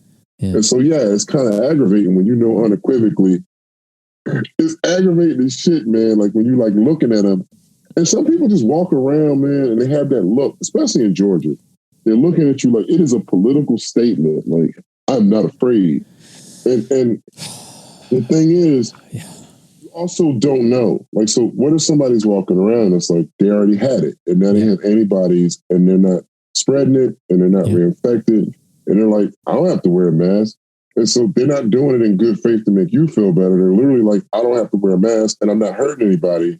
Yeah. And you might look at them and think like, you're a fucking asshole. You have no idea what the story is. Exactly. Like, like when I go into the store, I'll tell you point blank, I fucking damn near have like anxiety attacks and shit. Like sometimes like I'll be in the store and I can feel myself about to start hyperventilating inside the mask. And it is not a physiological thing. It is a mental thing. Oh, 100%. And so I'll just sort of calm myself and breathe slowly, and then I'll come back to normal and I'll keep shopping. Yeah. I give you, man, October 24th was my anniversary. I did not buy my wife a single fucking thing. I was like, Tiff, the idea of being in the store and touching shit that everybody else touched and put back, I'm not buying you no fucking cards. It's not happening. Yeah. And she literally was like looking at me, and I was like, I'm going to need like a mulligan on the anniversary this year. So I was like, I'm pulling my card. Because probably like, I don't know, like year 3 when we were married, we lived in a split level home, and she came home on our anniversary, and I was kind of like, hey, why don't you head to the basement and let me know how you want me to lay out those little EVA tiles for the kids, like a little play area. And she's like, I just walked in the house. Like, can I just like, can I breathe and shit? And I'm kind of like, listen, like, I just kind of got a hair, like, I want to go down there and just fix this shit up and get it done the way you want it done. You can just go down there, and we talking like 5 steps. It's like a split level house. You can just go down there and just sort of point out exactly where you want me to put them. Mind you, I got like a big ass, like $80 bouquet of flowers down there, a bunch of cards and shit. Like, it's our anniversary. Yeah. She completely forgot. So she like goes the fuck off. Like, how many fucking times I gotta tell you I just walked in the house? Like, she is like livid. And I'm kind of like, word? Like, I'm like perfectly calm, like the long game, right? So she finally, I finally like just wear her ass down, like just with dogma, like just with like really smiley dogma. So you don't want me to put the floor together, Spencer? Like, I thought you want, it's just floor tile, Tiff. It doesn't take that long. Like, they're like little puzzles. You just put them together. Like, you don't want the colors in any particular pattern, do you? Like, I'm just going to put them all together and just stick them wherever you want them. Yeah. I just need you to point. Yeah. And she's like, I fucking hate you. Like I'm literally like, I just need you to point. Dude, at this point, she is livid. I just need you to walk down 5 steps and just point. Mind you, Matt, you got to understand, there's only one logical place that this shit could have gone in the first place. And she had already shown me where that one logical place was. So in her mind, she's like, what the fuck is so confusing about putting all the tiles right there? Mm-hmm. And she had just walked in the house. Like, she had not even put down her laptop bag. She like literally just walked in the house. She goes downstairs. She, black people had this phrase, casket sharp. Like, when you die and they dress you up in the casket, like casket sharp. Yeah. So the flowers were literally casket sharp because it was like an $80 bouquet from the fucking florist. They were literally like funeral sharp. You know what I'm saying? Like just popping. She walks downstairs and she sees these fucking flowers, and all you hear from upstairs is, you forgot our anniversary. Year 3. You ain't shit. This is all you fucking hear from me, right? And I was like, one day, I'm gonna call this shit in. Like one day, when I fucking forget, you were gonna let me off the hook. So that day was this year in the midst of COVID. I looked at her face and I was like, yeah, it's not gonna happen. I want you to remember back to year 3. It's not gonna happen. And so, because I still have hope, I have 4 unopened anniversary cards that she gave to me that are still sitting upstairs that I have not opened. Because I hold out hope that one day, one fine day, before my next anniversary, I'm going to go and get her some cards and get her some flowers and surprise her. Even though my anniversary was back in October. And like every month, when I go past the date, I'm like, oh shit, that's another month. I'm going to get it done. So we'll probably celebrate. Like, I think what I would do is like do like this shit that these rich people do, you know, these affluent folks, how they do like a half birthday. I'm going to do like a half anniversary. Yeah. So I'll just wait until like the calendar sort of halfway through the year and then like surprise her with like a half anniversary. I still won't have any cards because I just can't. The idea of, you know, the process of buying cards is you pick it up, you read it, you put it back down. I can't do that shit, man. It's like you want to talk about me like like losing my shit. Like I just can't fucking do it. But I can get her a big ass bouquet of flowers. That I can do. Yeah. Well, that's good. If you'd have saw me on her birthday, which was in September, I was a fucking mess, man. I bought the cards. I like quarantined them. Like I put them away for like a couple of days. You know, like when I go into the store, I actually like look. When I go into the store, I literally have a bottle of fucking hand sanitizer in my pocket the entire time I'm in the store. Yeah. Like, it's fucking insane. So I went in, I got the cards, I bought the cards, I sort of quarantined them, I got the flowers, and dealing with the plastic on the flowers with the assumption that people at the florist were fucking infected and they fucking put contagion all over the plastic. You understand what's going through my fucking head? Because this is before I really accepted, like, this is mostly like a, you know, a droplet thing. It's not a contact thing. Yeah. But in my mind, it's like, shit, you rub that fucking plastic and rub your eyeball and that's it. So I can tell you, dude, this is my last contagion story. The trash people, when they come around and empty your trash, I used to fuck with the neighbors and be like, you know, they use the same glove for every fucking trash can, right? And all the trash cans are plastic, so the virus lasts for days on plastic, right? So if anybody in the neighborhood has the virus, it's on your trash can. And literally, my neighbors are like, "Oh shit!" The same neighbor that thought it was a hoax, or the good neighbor? Yeah, the same guy across the street who fucking. Well, I've said it to any number of people who willing to listen. Like, you know, I've been out of my I was out of my mind like the first 3 months. Like, y'all can call me whatever the fuck you want to call me. I was parking my pickup truck across my driveway to make it clear, like, don't fucking come up on my property. Like, other kids were like, come over and play with my kids. I'd be like, hey, what you doing? Like, I sent a text message out. I made it very clear. We are quarantining from the neighborhood. Please don't come to my house. My house used to be the party house. Yeah. Like, I literally have 2 PS4s and 4 monitors, like 4 flat screen TVs on the wall in my basement. And like, so it's the 2 PS4s, and then it's like 2 Nintendo Switch things where you could just stick your Nintendo Switch in it. Yeah. And the kids will all just come here and play video games at the same fucking time. Like, literally. And they're not like super nice monitors, but you know, like every time you update a TV, I don't throw out the old one. Yeah. So it's like a 60-inch plasma, it's like a 50-inch plasma. Like, they're plasmas, but they look great with video games. Yeah. Yeah. So the kids like think my son is like the shit. It's like we go to Spencer's house, everybody can have their own big ass TV and fucking play our games on our consoles. Wonderful. Now, and all of a sudden COVID hit, it was like, nope. All that shit shut down. Nah, dog. Like the neighbor, Arcade her dog closed. like came down there. Huh? Yeah, the neighbor came. Her dog came down and shit on my lawn. I was like, hey, no. Mm-hmm. And so when the husband went to come down to clean the shit up, I was like, no, I got it. And then I found some obscure ass article where they fucking found COVID. The dog in Hong Kong or some shit that was like COVID positive. Yeah. And I was like, see what the fuck I'm talking about? Like, yeah. Dude, we were this must have been late March, early April. We all went to the park nearby and to go just play together, like hang out and play. Just the kids, just us, kicking a ball around, whatever. And I think it was, it was another family was like, 200 yards away playing and stuff. And, one of our balls like went beyond where we were standing, and this kid was walking by, picked it up and threw it to us to like return it to us. And I didn't touch that motherfucker.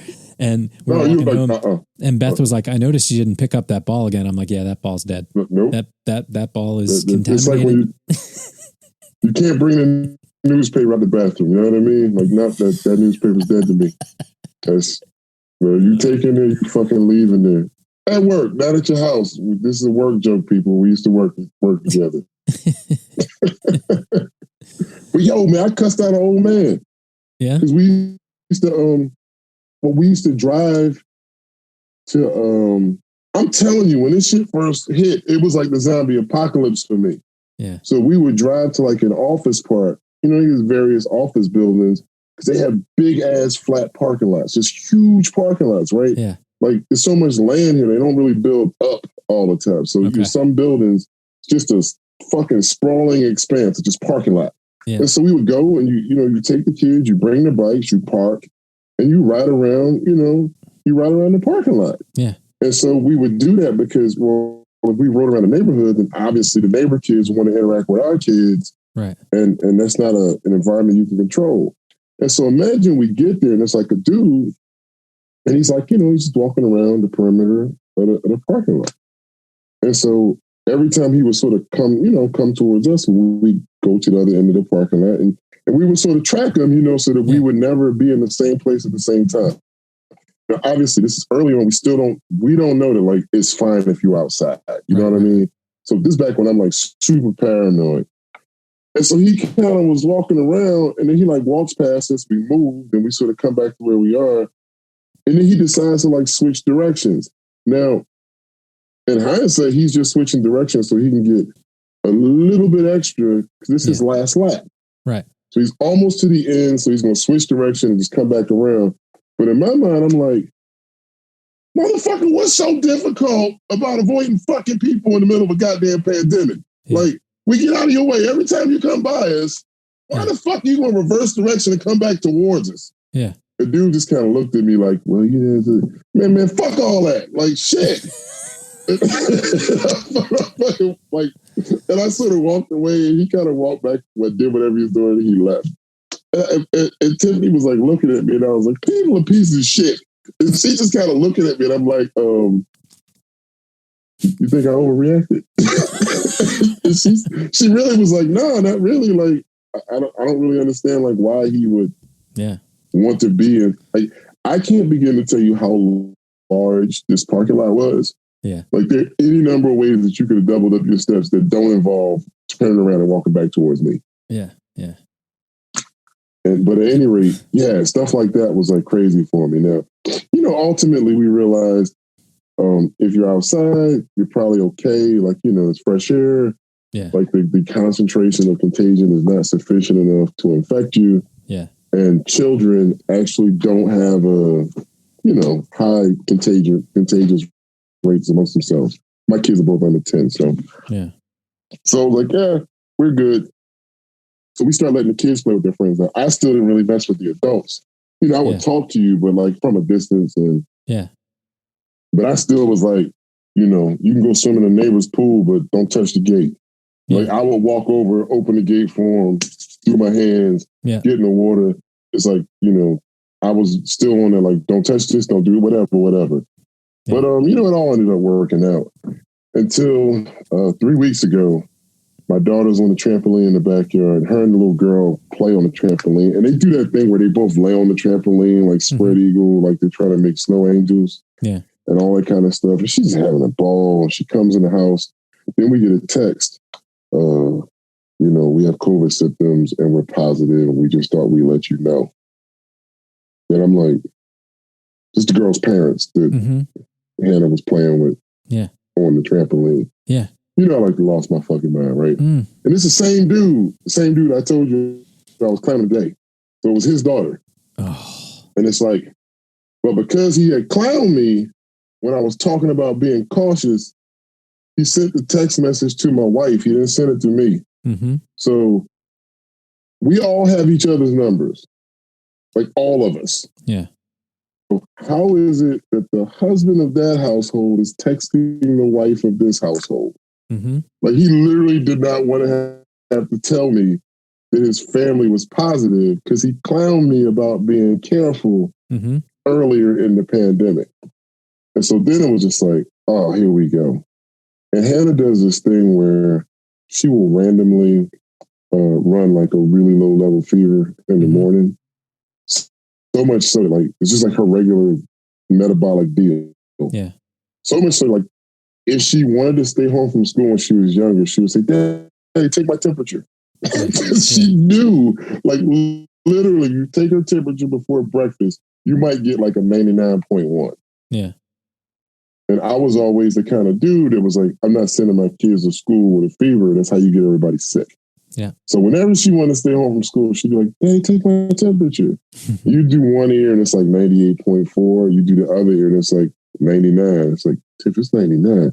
And Tiff would be like, send that girl to school. It's like, but it's 99. Like, my eyes like, but it's 99. So that's exactly what she did for the 4 days after she was on the trampoline with the little girl. Now, she obviously didn't do it. Like, she couldn't. Yeah. She doesn't control it.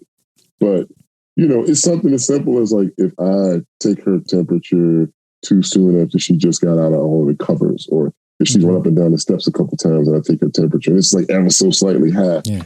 And so I'm like taking her temperature, man, like once every other hour. Like for like fucking 4 days. I'm literally like, Tiff, we need to buy a filter and like put it in the room and quarantine me and the baby. She's like, how your fucked up ass immune system having ass gonna stay in the room with her? Like, I'm gonna do it. And I'm like, but if one of us gonna survive, it should be the young one. And she's like, the fuck is wrong with you? Like, we are literally having like these zombie protocol conversations and shit. And like, there's nothing wrong with my daughter at all. Nothing wrong with Hannah whatsoever. She is perfectly fine. She running around, she jumping, she laughing, she having a good time. So, again, we just kind of quarantined for 5-7 days, whatever. We went and got a test. Of course, everybody came back negative. There was nothing. Yeah. And the little girl never actually tested positive for COVID either. That's so crazy. Her mom, her dad, her older brother and her sister all did, but the little girl didn't. Because, it just doesn't spread as much in the young kids. It's weird, right? I mean, some young kids get it.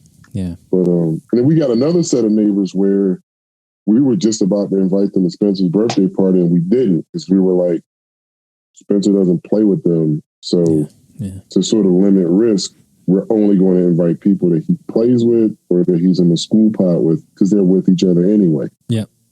And his party was just like a dodgeball on the tennis courts. Like literally, that was his party. We didn't serve any food. We didn't serve any drink. Yeah. There was no birthday cake. It was like, it is an outdoor party at the tennis courts. We reserved 3 tennis courts. Yeah. Y'all could play dodgeball. We said everybody could bring their Nerf guns, and we set up how they do their cup stacking. We set up a bunch of cups all stacked up on various tables, and the kids shot at the cups, and the shit looked like a Second Amendment propaganda campaign for children. Literally, it's like all these kids with all these guns, targets. I looked at Tiff and I was like, "This looks like a propaganda video. Like literally, in every kind of sort of Nerf gun imaginable. Yeah, and it just boop boop boop boop boop boop boop. But at any rate, we almost invited this one family and we didn't. And sure enough, 2 days after the party, we got text from them like, yeah, we think we had a COVID exposure. And sure enough, the wife got it, then the husband got it, then the kids got it. And it was like, damn, like, you know what I'm saying? Like, it's that close. We had another family that was like, they went away for Thanksgiving. Yeah. And turns out the brother's girlfriend had COVID. She was positive. And so they quarantined. But the only reason we didn't see them immediately after they got home from Thanksgiving is because they got home so late that it was like dark. So they didn't end up playing. It's like my son's best friend. And turns out, they didn't get sick. They didn't have it either. So, but it's like, that's like 3 close calls right there, right? And then like the 4th close call, when we were sitting on a deck in March, we were having a conversation with one of our neighbors, and we're kind of like, listen, we want to create this sort of limited exposure, closed play group so the kids can still play together. Mm-hmm. If everybody agrees, then we can do that. And they're like, yeah, that sounds good. Well, we'll let you know, like, if we do anything, because, our daughter has like a play day here, and our kid, and somebody else like, our kids are going to play here. And I was like, do you understand the concept of limited exposure? Like, perhaps I'm not explaining this well. Like, yeah. You know what I mean? And so it's like Tiffany's the one really doing the explaining, and they're all drinking wine. I'm not drinking wine. So I'm just kind of sitting there looking at them like, when we got home, I was like, yeah, fuck them. We're not doing no limited nothing with them. Mm-hmm. They have no idea what the fuck we're talking about. Yeah. 4 days later, one of the women who was sitting on that deck with us, COVID positive. Yeah. And then her husband, luckily her kids, I guess, didn't catch it. Now, everybody that we know who's caught it is completely recovered. But that's a lot of COVID really close to me. You know what I'm saying? Mm-hmm. When you kind of go, shit. Yeah. And every single one of those families has they aren't quite as stringent in their protocols. Yeah. And so, my attitude was just always like, who has to die for us to take this seriously? Mm-hmm. Crazy. Like, if you say to me, like, hey, do you want to go to a restaurant? Is it worth dying? Like, they got worth dying chicken there? Because I don't eat red meat. So they got the chicken and the poultry and, the other shit and the fish that is literally to die for, right? That's what they got? Like, are you fucking kidding me? Like, no, I'm not going to any restaurant. I'm not sitting inside, outside, nowhere. Like, fuck that. And so I was like crazy. And Tiffany's kind of like, but Ken, you're not really in a high risk group. And the probability, like, listen, honey, what's 2% of our house? Just pick a person.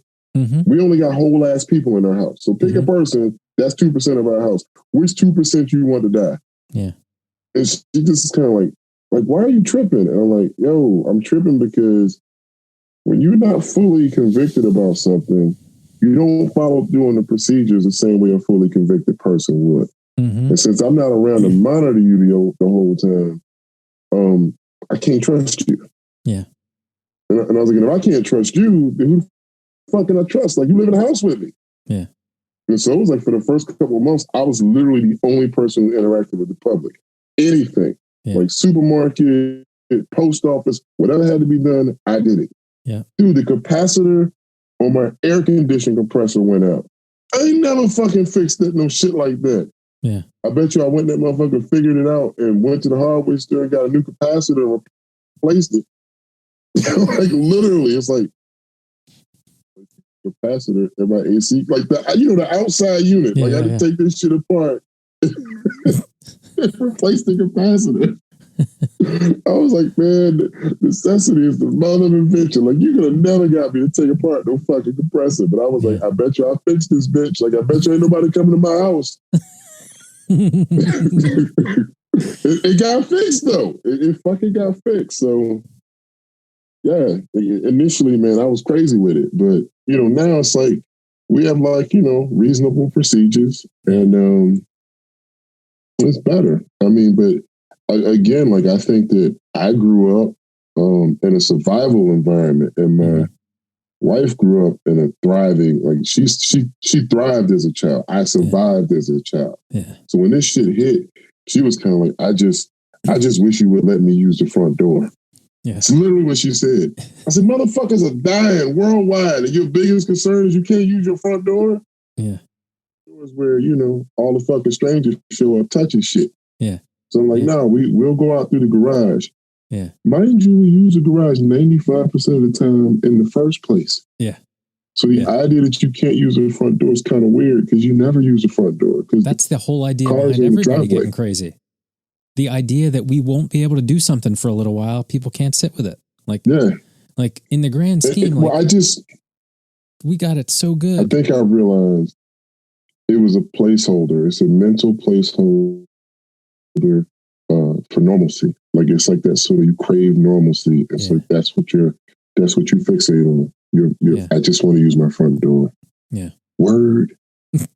And so again, like, you know, you look at somebody and you say to yourself, I can't make you be the person that I want you to be. I have to see you for who you are, and I have to understand what's motivating you. Like you have a craving for normalcy.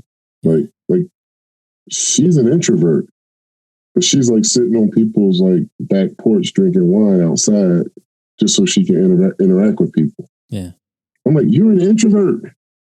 Yeah. You know how many porches I've been on? You know how many fucking fire pits I sit around with people? None. Fuck them people. Like, no, when this shit is over, I see you then. Like, no, that's a no. That's a no every day of the week. Yeah. But, you know, she's been to a couple of, like, you know, fire pit deals outside or, you know, back deck type deals or whatever. I ain't did none of that shit. I'm like, nah. Mm-mm. I've done it, but I've been very. I'm the vigilant one. I'm not touching anybody. I'm backing away. Right. I understand what, like, I don't need to be near your face for any reason. Right. Well, I mean, so I go mountain biking, and you know, again, it's proximity. So even though most of the people mountain biking are likely liberals in terms of the demographic, the liberals who live in Georgia, so they don't take COVID as serious. Let's say a liberal who would live in Pennsylvania, where we're from. You know what I mean? So it's I think I just didn't do it because I think that the more comfortable you get with shit, the more you slip. You know what I mean? So 100%. I was just like, what's the point? Like, I don't need it in order, you know, to survive. So I won't do it at all. Whereas for her, I think it was very healthy. It was a very healthy outlet. And I was actually really supportive of it. Like, you know, the thing that bothered me, the thing that bothers me is people's outlook, because your outlook sort of dictates your actions. So, like, if you think, oh, it's not that big a deal, that's how you're going to behave. Like, it's not that big a deal. So, I mean, even when we were, like, washing groceries, like, I remember I went out and got groceries and I bring them home and she's washing them and I'm sitting at, like, the countertop on the other side of the kitchen sink, just sort of casually talking to her. Like, I'm not even sitting there to try and inspect nothing or nothing. But as I'm talking to her, I can see what she's doing. I'm kind of like, she just missed a whole ass fucking spot. And I was like, okay, that's it. You can't wash groceries no more. And she's like, what? I'm like, I'm watching you wash groceries. You're not doing a good job. You're not doing a good job because you don't think it's needed. Turns out it wasn't needed. But I didn't know that then. You know what I'm saying? I was like, so you can't wash groceries. So now my trips to the grocery store are like 3-hour fucking ordeals. Because I got to go to the grocery store. More than likely, I'm going to have to go to more than one grocery store because they have fucking supply issues. And my family likes very particular, specific shit. So I got to go to several grocery stores. Yep. And then when I get home, I have to wash everything that's washable. And then everything that's sort of like like a dry good or something that's in cardboard, I got to quarantine it in the garage in a cardboard box for a couple days. Yeah. Like, you know how the fuck you feel washing bananas, man? Bananas. I gave up on that pretty quick. Like, I examined that one pretty quick. I would say like 2 or 3 weeks in, I was like, maybe more than that. Maybe it was in April. Like a lot of revelations came to me in April. In April, I was like, you know what? If this was on boxes at the grocery store, we would be really fucked. We'd be really fucked. And I am not taking the molecules of a virus off any of these boxes with my cleaning methods, because this ain't a clean room. This ain't, you know, a sterile environment. So me spraying Lysol near it and wiping some shit down ain't going to do the job. So we're going to just roll the dice that this ain't a problem. And not how it works. That's why I said I was washing everything. I was washing everything like soap and water. Yeah. The rinse off method, not the kill method. Like, you know, this shit is going to emulsify and be gone. Yeah. And so sometime in June, I think, I was kind of like, you know, none of our neighbors have caught it, and they all shop at the same fucking supermarkets we do. Mm-hmm. I was like, I know that's anecdotal, but like literally, we all shop at the same. It's only like with 3-4 supermarkets in the area. Yeah. So yeah, I was like, yeah, we're good. And so I finally stopped doing it. But just, I mean, the arguments, man. Like, she would be like, Kim, you could probably stop, washing the groceries, and I'd be like, why are you always on the other side of safety? Why can't you ever be on the safer side than I'm on? You always on the more lenient side of safety than I. Just one fucking time. If you could just say, kid, I'm a little sorry, just pretend.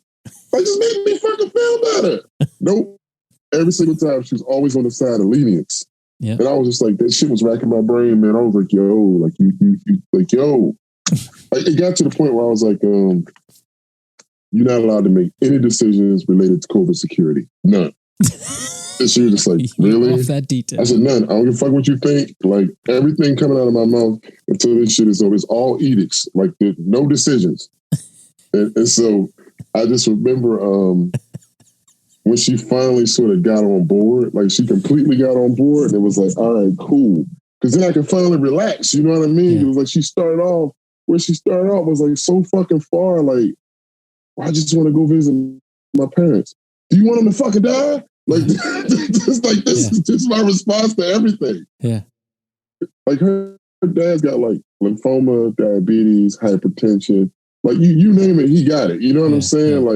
Like GERD, like literally everything. Yeah. And I'm just like, you trying to kill your dad? Yeah. Yeah. That's what I'm literally saying to her. And she's like, why are you tripping? And I'm like, at least get a fucking rapid test before you visit. Yeah. And she said, well, I didn't even think about that. I said, listen, what you should do is tell me what you want to accomplish. Don't be like weird, judgmental, or preachy. Just tell me what you want to do. And I will figure out a process by which you can do that safely. Yeah. Like, I won't judge you. I won't like be an ass about it. Yeah. Just tell me what you need and let me solve it. Like, but don't tell me how, because you're going to give me some fucked up shit that's not going to work for me. And so I think that's kind of what we got to. Like, I'm really good with like process and procedure. You know what I'm saying? Yeah. So if you say, well, I want the kids to start going to bed at a certain time, like, I can give you like, well, just and do it in such a way that's perfect for our culture and for what they like and all that kind of shit. Yeah. But like, I mean, I guess it's just marriage, man. Like, I always think bilateral and she always thinks audible. Like, you walk in the room and you be like, hey, so I thought we went through all of the time to talk about it and I thought we agreed to. And she's like, yeah, I just thought it'd be okay to do it this way. Then why the fuck did you waste 3 hours of my time talking about this shit? Like, that's marriage, right? That's fucking marriage. Like, I don't know about your house, but never has to ask me where a shared resource is because I always put shared resources back where the fuck they go because I know I don't live alone. Yeah. So, like, where are the scissors? In the scissor drawer. Mm-hmm. Mm-hmm. You know what I'm saying? Like, everything, even if it's completely unorganized and fucked up, it still has a place that it normally is, and that's where I leave it. Yeah. Like, you're not gonna find a spatula with the fucking spoons. They don't go in the same drawer. And I'm not organized. Like, I'm like a trifling motherfucker. Like, look. I'm gonna show you something. There's a reason why this camera is pointed at the ceiling. Look at this shit. This is my office. Is there anything about this office that looks remotely organized? Like, actually, no. Shit everywhere. Yes, that's a roller conveyor belt with a fucking toy train, like a train table sitting on top of it. Like, yeah, that is literally, what's this shit called? I know you had this shit with your kids. Thomas the Tank, yeah. This shit is literally a Thomas the Train table sitting on top of like a roller conveyor belt for woodworking with, I don't know, just shit underneath it. So I'm not saying that I'm fucking organized because I'm not. Yeah. My office looks like a shithole. Like them guitars I told you about. There they go. See that? That's my range bag. That's where all the guns are. That's that right there. This is my video recording backpack. Like, literally, all of these totes and shit have like my fishing equipment in it. That's the second desk, laptop, iMac. Like, ain't nothing in here but shit everywhere.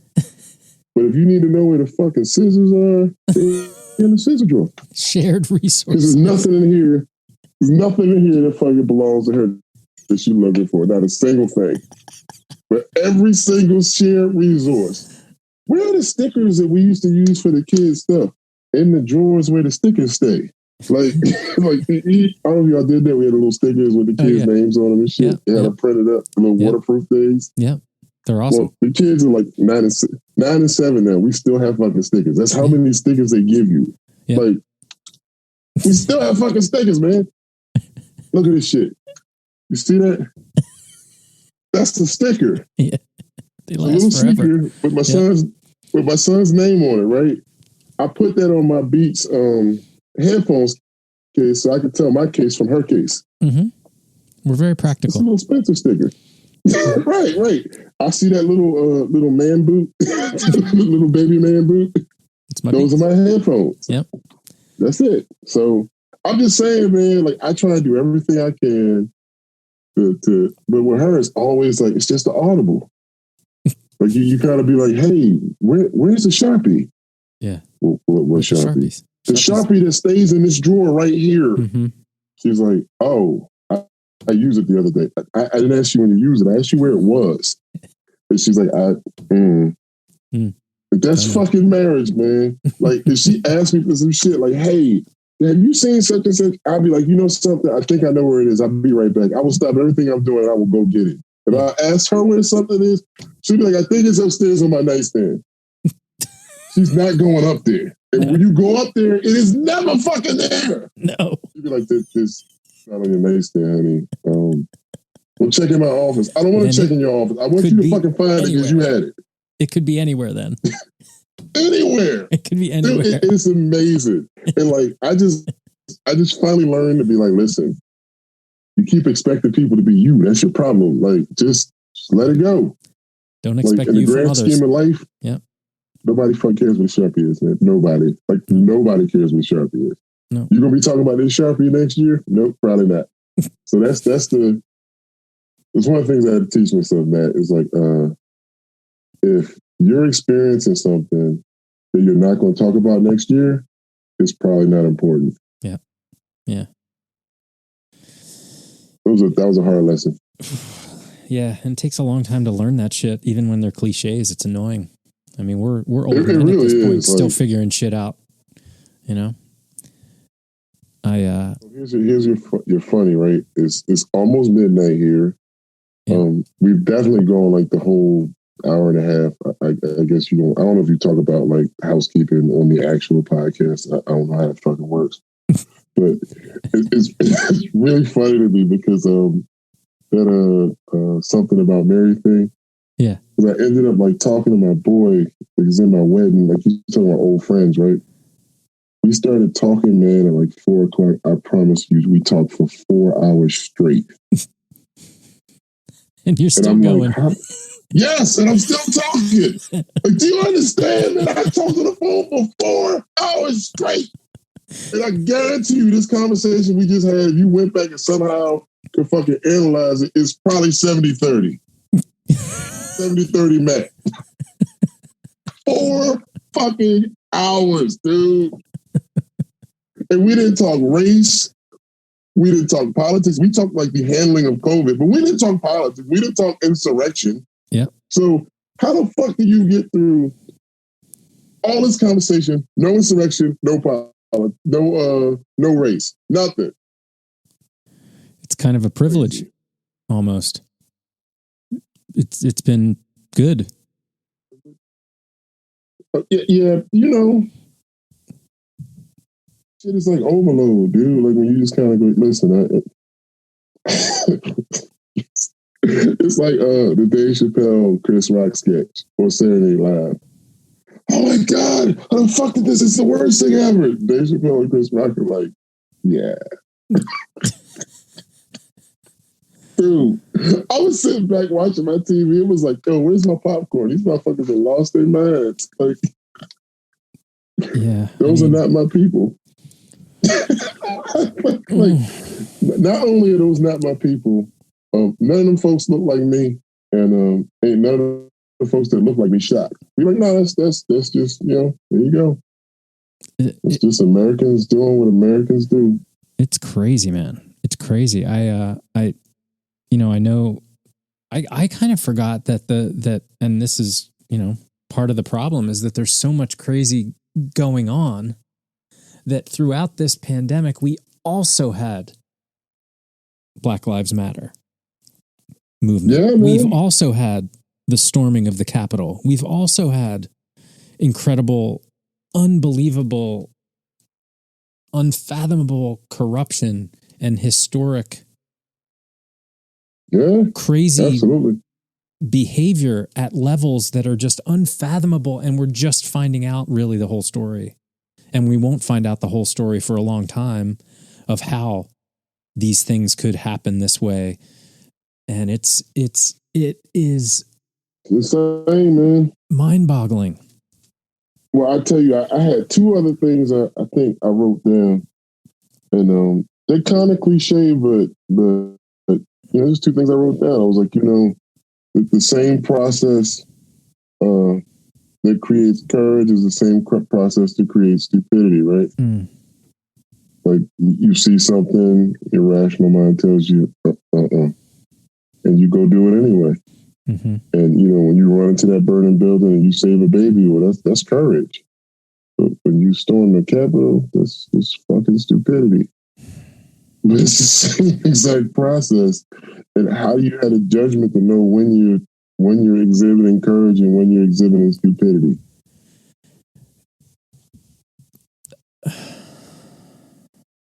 But how? How? It's something that you think about it. Like, how many times, like, you ride a motorcycle? Like, how many times have you been riding a motorcycle and you thought, fuck it, and you do something that's a little iffy and you almost fuck yourself up and you're like, yeah, that was stupid. Mm-hmm. Very rarely and you knew these it was days. stupid before you did it. Yeah. Yeah. You know what I mean? Like you knew it was stupid. Mm-hmm. You go, yeah, that was stupid. I shouldn't have done that. Mm-hmm. But at the time, it almost felt courageous, didn't it? You were like, good, like you confident. Yeah. I think about that all the time. I think about that mountain biking.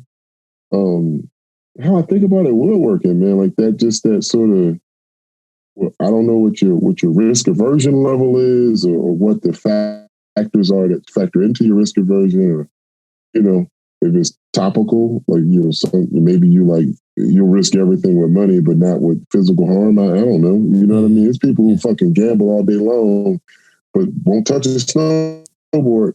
Yeah. So I don't know how that works, but there's something about everybody having a different belief system around what is a validated source of information and how they sort of process that information, and then how that relates to courage versus foolishness, right? And then the other one is false equivalence.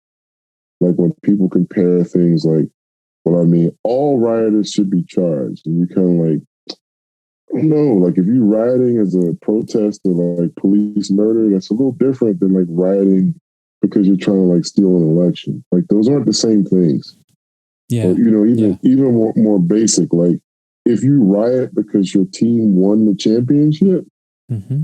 I don't know that's the same thing as like, a riot that broke out at a protest over like child molestation or some shit. Like, you know what I mean? Like and so we've reached a point where people just use a blanket false equivalence, and that false equivalence essentially silences like justified dissent. Yeah. I think the thing is that when you see what was happening over the summer and with Black Lives Matter and with George Floyd, there was incredible justification for people protesting and raising awareness and filling the streets during a pandemic, which I was just like, oh my God, this is incredible. This is incredible, right? Yeah, it was wild, man. I'm finding I couldn't watch the video. No. I never watched the video. No. I think that's a good thing, because I did, and I will never forget it. And there's lots more of those videos now that I've watched that I can't get out of my mind. And I find myself, like it doesn't help, And I think to your point earlier about like the little micro traumas, like we're all getting just bombarded. Yeah. But I don't need to see what I know to be true. Like Tamir Rice was playing in the park with a toy gun and they killed him like less than 5 seconds. Mm-hmm. Like literally they arrived and 5 seconds later, a child was dead for playing with a toy gun in the park. Yep. That is the reality of my existence. And you always kind of hear like they will just comply with this or that. Like motherfuckers are like mourning a woman who stormed the Capitol and was shot trying to break through a barricade. Breonna Taylor was shot in her sleep. Mm-hmm. And they don't give a fuck. In her sleep. It's crazy. You know what I'm saying? So when I sort of consider that, it's like when Trump first got elected, Tiffany used to watch the news every day, and I'd be like, "Why are you watching that shit?" Mm-hmm. And she's like, "What do you mean?" And I'm like, "Every single day, Trump is going to find a different way to tell you that you ain't shit." Mm-hmm. And I was like, "It is mentally traumatizing to feed your brain that you ain't shit every day." Yeah. I was like, "So stop doing it." Yeah. I was like, the opposition is the opposition for a reason, right? And so when somebody gets elected from the opposition, I don't expect that I'm going to agree with their policies or any of that kind of shit. Like I might not agree with their, anything that their platform, I might not agree with. That is what by definition makes them the opposition. Mm-hmm. But what I do expect is decorum. Yeah. And so, when we got to the point where we couldn't even objectively we couldn't even talk about decorum and we couldn't debate decorum. Like, I should be able to say to a staunch Trump supporter, your guy can't even fucking cut a ribbon at a daycare. And they should be able to say, yeah, that's true. Mm-hmm. Like, that's it. Yeah. That's my only problem.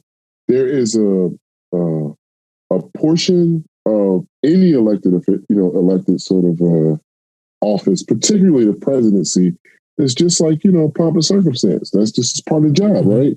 And I expect that whoever's in that role can do that part. The diplomacy part, the public speaking part, the showing up, kissing babies, shaking hands, the glad handing. I expect that's part of your fucking job.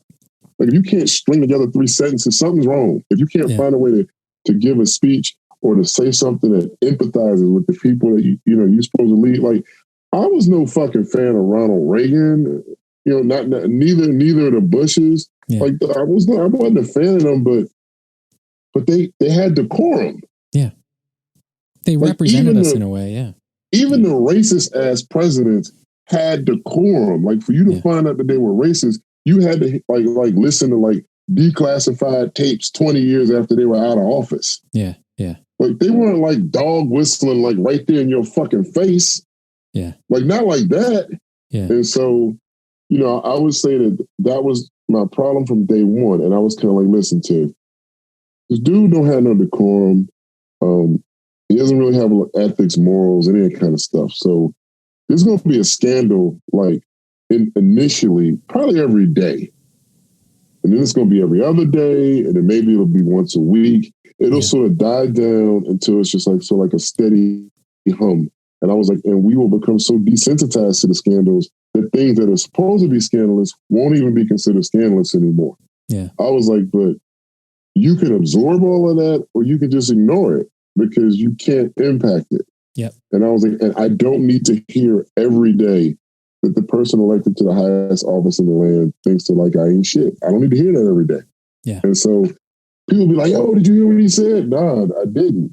Like I don't like. Why? Why would I pay attention to that shit? Yeah, and here we are. Like that's where I was saying is like these people were this whipped up. Yeah. And their cause was not real. That's No. amazing. That's amazing that many people. That's what charismatic leaders do, man. But that's the thing is, that's the part that really blew me away is like, how do people not see through this dude? Like, who thinks what he's saying is good? Like, you got to start at the guy behind you. The guy behind you right there, right? Yeah. Yeah. All the stuff that they actually said about him actually, was applicable to Trump.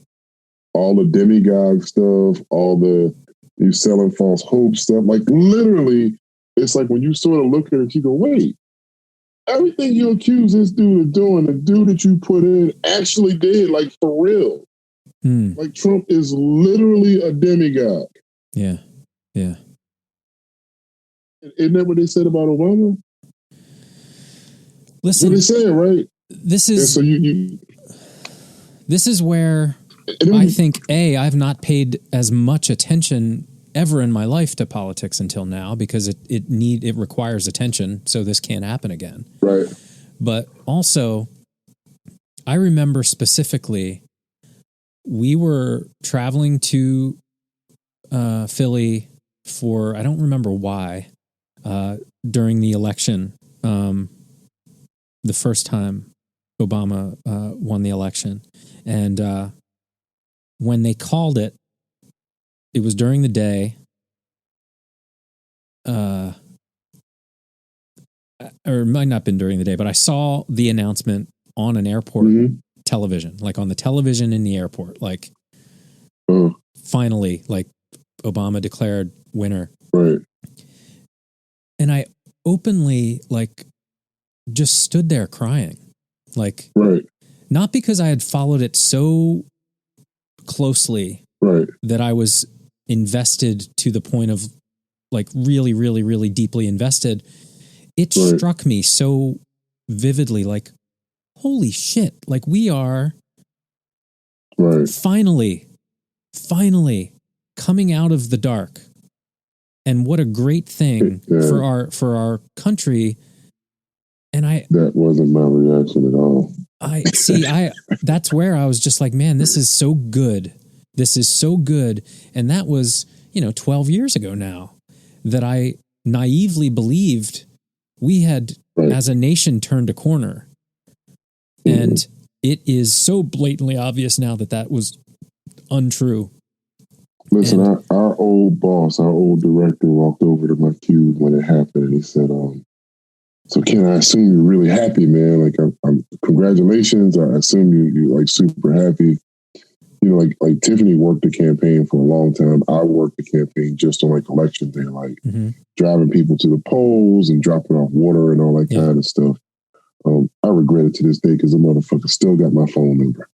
But my phone number went everywhere. Do you hear me? Everywhere. No, I did the work and it was fun and it was cool. Like, we were actually in Philadelphia Obama campaign headquarters when they called it. Like, we were sitting. Cool. Like, yeah, that was really cool. That was a cool thing. Yeah. When I was at work and our old boss walked up to me and he's kind of like, so, Ken, what do you think? And I looked at him and I said, you don't like talk about race. I was like, so I'm going to try and keep this like succinct. I was like, there's going to be a reckoning for this shit.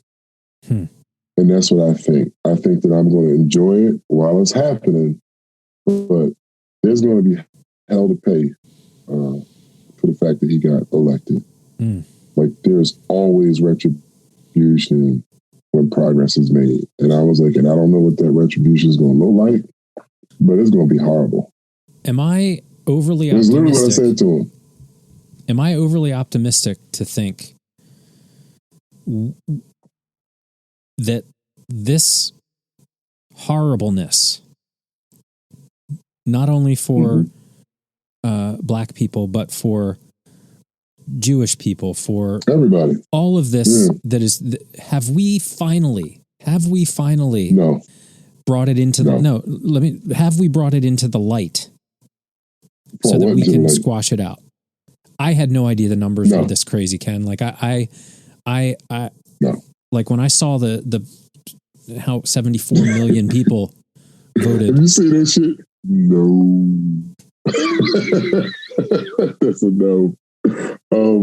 I appreciate your optimism, but white people value reconciliation with one another more than they value justice. Say that. Explain that to me. White people value reconciliation with one another more than they value justice. What was the South's punishment for the Civil War? Their punishment was that we put up fucking statues and shit all over the fucking country in the 20s, 30s, 40s, and 50s. They weren't fucking punished. Yeah. You watch and see, there are going to be a couple key people, there are going to be key people they're going to make examples of because of the, this insurrection or whatever. But they let them folks walk out, man. Yeah, no.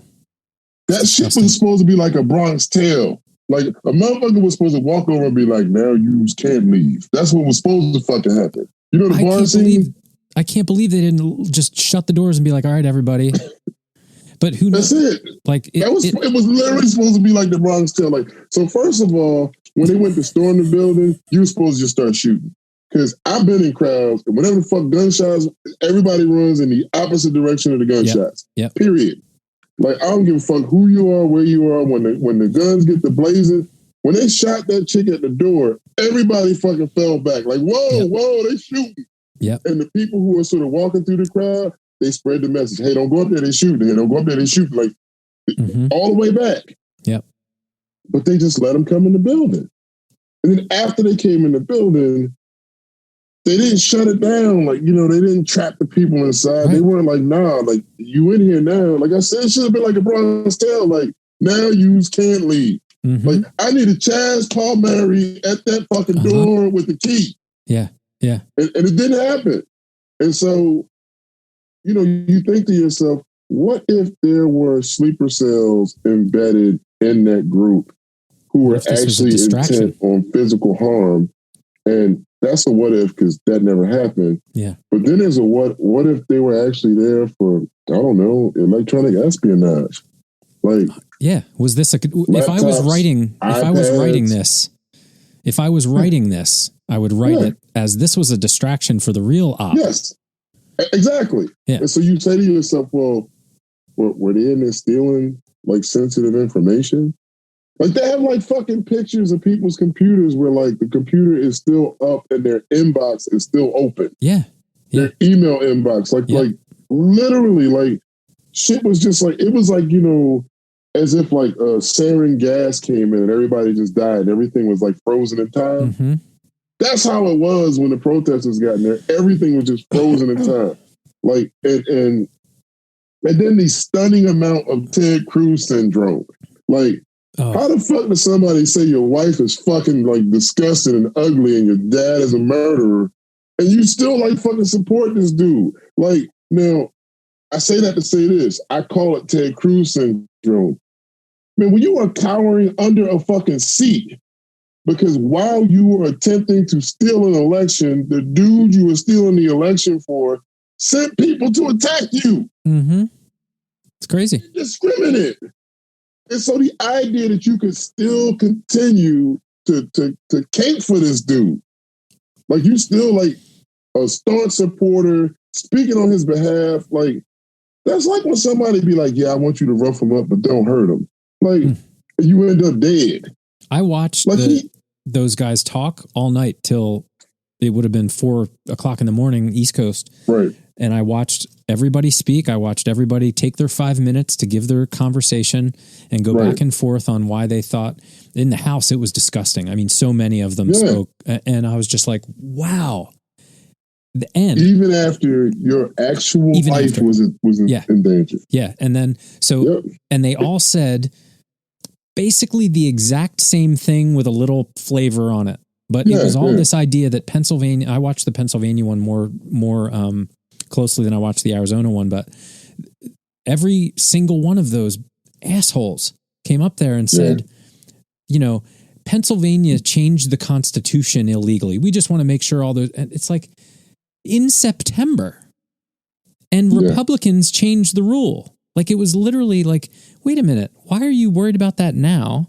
And what does that have to do with people actually voting? Like, what you're saying is horseshit. And what's that? How about all of a sudden you don't care about states' rights anymore? Yeah, it's so contradictions everywhere, and you're like, what is going on? And I think y'all the party of states' rights, right? They're the party of states' rights. Not anymore. Crazy, they changed their mind. I don't know how. That's why the thing is, Ken, that to me it seems so transparently obvious that how can we let it continue? And that's why I'm optimistic that this event, this once in a century, hopefully event, catalyzes some more better discussion. Always bet on racism, dude. Always. You never lose your money. It's so fucked. It's what this country was founded on. It's the reason that our Senate and our Congress are set up the way they are. It's the reason we have an electoral college. Like, it is literally baked into the system. But it's so dumb. Yeah, right? You know. Like it can't speak to that, man. Like, that ain't my shit. I didn't do it. I had a dude, the dude that put the roof on my house, man, was talking to me, and he said, I expected more from Obama. I was like, what? I expect he would do more for race relations. I was like, so you expect a black dude to fix the fact that white people hate black dudes? How's that work? Yeah. And the guy kind of looked at me like, wait, what? I said, we are the object of your hate, but we can't fix your hate. Yeah. Like what you do impacts me, but I can't make you not do it.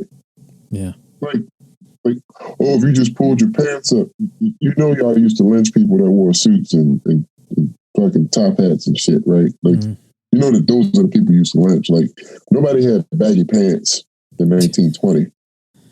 Saggy pants with their ass out. Nope. They were wearing suits in Oxfords. Yeah. Yeah. So, it's one of those things where you just say, people like you are the future of race relations. How you raise your kids is the future of race relations. Yeah. On my side, I have to make the penalty for you hating me bigger than your hate. So it's kind of like a Dick Gregory type of thing. So the penalty for you hating me has to be more significant than your hate, or more significant to you than the negative that's going to come to the people that you love. So I'll give you like a perfect example. Like, I don't believe in trusting in the goodness of people that I don't know to be historically good. Mm-hmm. And so when I talk about going to the mountains or going fishing or whatever, like, I refer to those as unsafe areas. So other people refer to those, oh, you going out in the nature. Yeah. In Georgia, that's an unsafe area. Huh. And so, for me, systemic racism impacts Black people just like it impacts everybody else. Yeah. And so Black people have sort of been romanticized into this idea that things are different than the way they actually are. Believe it or not, like, we don't talk. And I think, again, it's like a brain trick, like you in denial. Like, we don't talk in terms that are Black centric. Like, Atlanta for Black people racially is a safe area. An hour and a half outside of Atlanta in any direction damn near is not. Like, you know what I'm saying? If you're like, it's like a place called Columbus that's an hour and a half away, or Macon that's an hour and a half away, and it's like a sort of like mid-minor urban area. Yeah. So that would be relatively safe. But any place not in one of these sort of urban areas where you're in like wide expanses, it's not fucking safe. Where I mountain bike, it's not safe. Yeah. Like, they have racial incidents. A couple went to jail just a couple of years ago. They got sentenced to 20 years in jail for terrorizing like a Black family at a cookout. Like, they doing burnouts and then like pickup trucks with Confederate flags on the back and like brandishing like guns and this and that. Gotta tell you, Matt, that's my cookout. It's a lot of dead racists.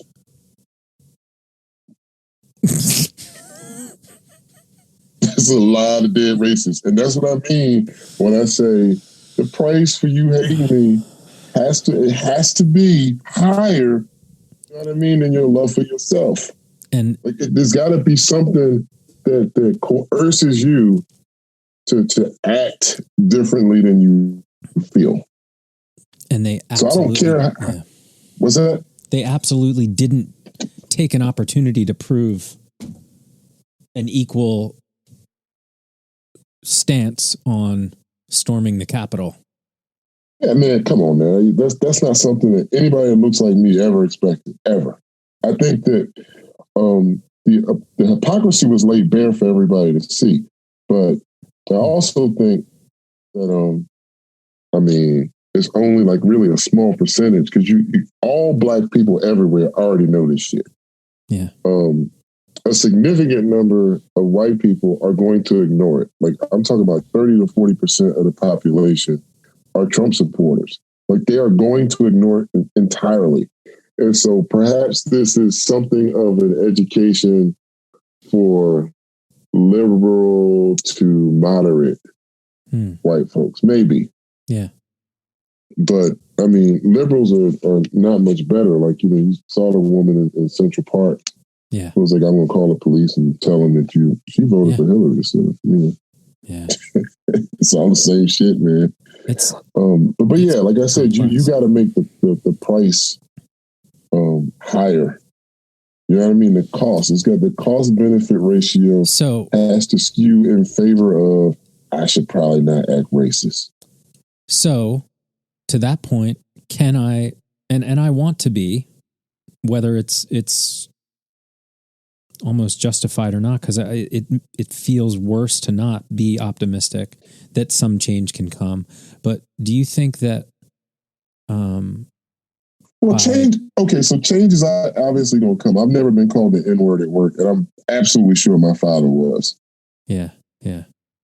And I'm absolutely sure my grandfather was. So, yeah, cultural change is just slow. So I think when I talk about it in terms of my lifetime. I don't talk about it in terms of like, you know, an absolute, you know, timeline. So like time. So no, I think that attrition is going to kill a number of racists. And I think that the people replacing those racists are going to be less racist. Yeah. But the price of being a racist, it will be not racist, but they'll be less racist. Yeah. I mean, the price of being racist is higher already today than it was yesterday. It is, but because they're going to find all those people because they took their own pictures while they were doing. So here's the thing about racism and what I know about racism in white folks. Racism is supposed to be quiet. And so I don't think that white people are outraged at racism. I think they're outraged that racism is on display.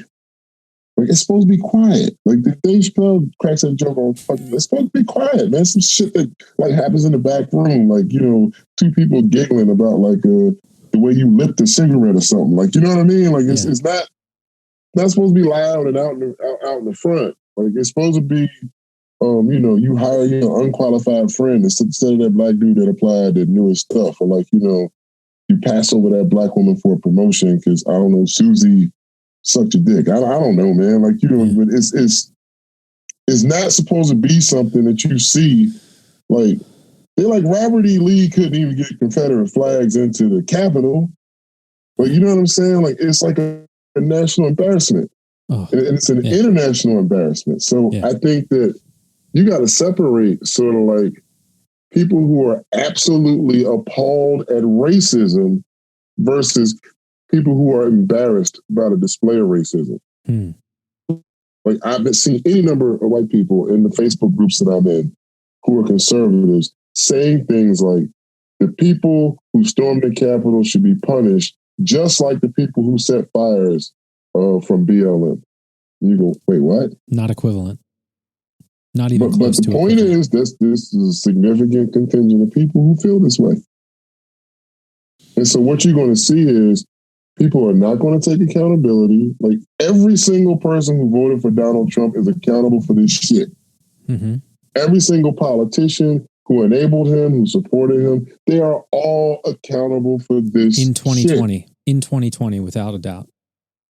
Yeah. But what you're going to see is, I don't support that. I condemn that. That is not something that I support. But you supported it the whole time. What are you talking about? Yeah. You stopped supporting him like 10 minutes before the riot started? Yeah. Yeah. He's had so many reasons to stop supporting him. If I asked him that morning, they still were supporters. Yeah. Yeah. They were ready to try to stop the vote count. And no, these are the people who enabled that behavior, who enabled all of that to happen. And now they're just going to casually turn the blind eye. They're going to prosecute 50 to 100 people, and we're going to act like this shit never happened.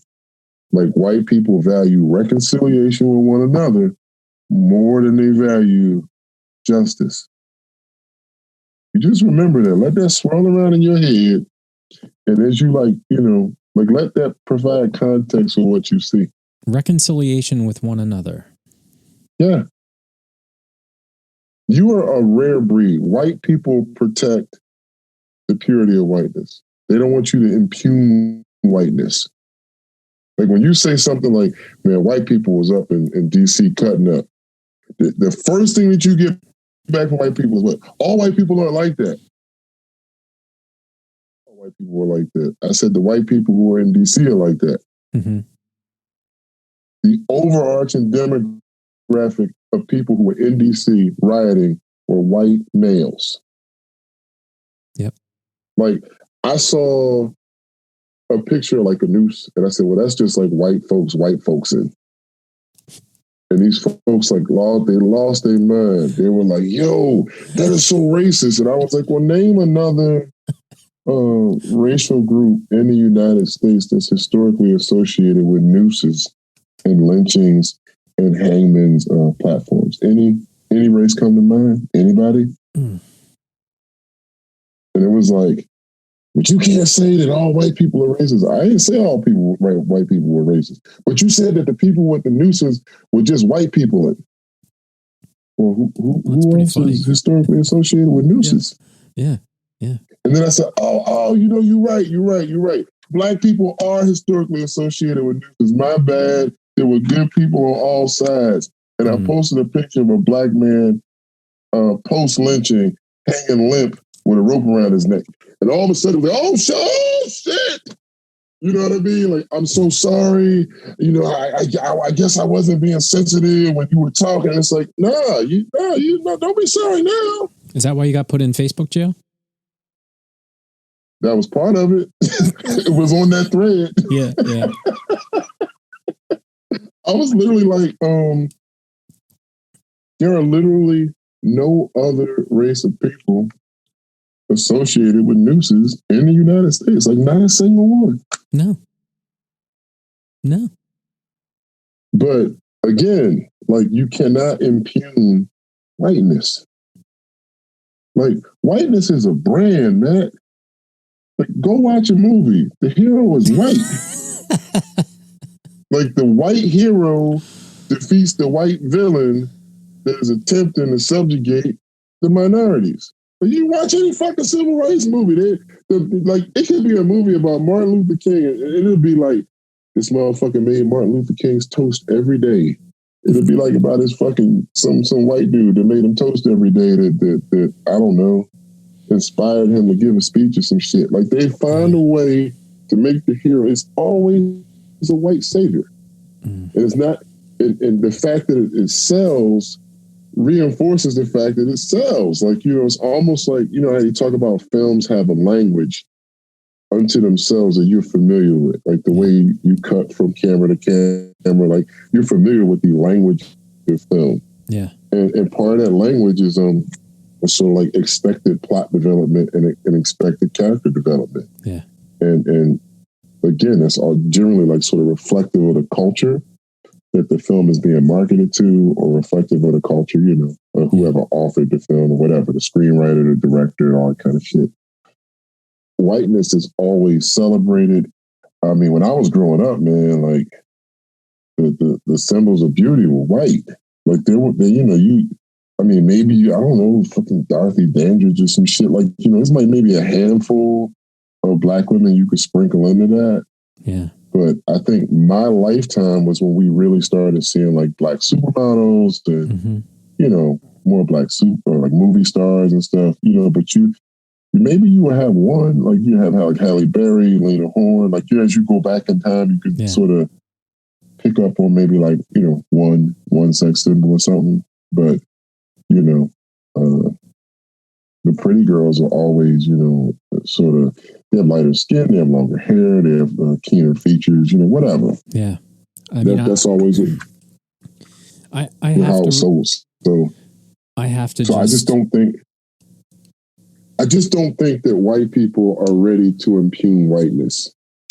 Like, we still celebrate Thanksgiving like we didn't kill all the fucking Indians. Right. So when you say, like, do you think it's going to change? We still celebrate Thanksgiving, right? Like it ain't Thanksgiving, it's Thanksgiving, right? Like, yeah, we sat down and we ate corn together and shit. Like, nah, like, you know, that's not what happened. I don't think that's how it went. That's just not how it went at all. No, I am optimistic that the world I leave my kids will likely be better than the world I inherited. Yeah. But that's about as far as my optimism goes with regard to. Well, yeah. I hope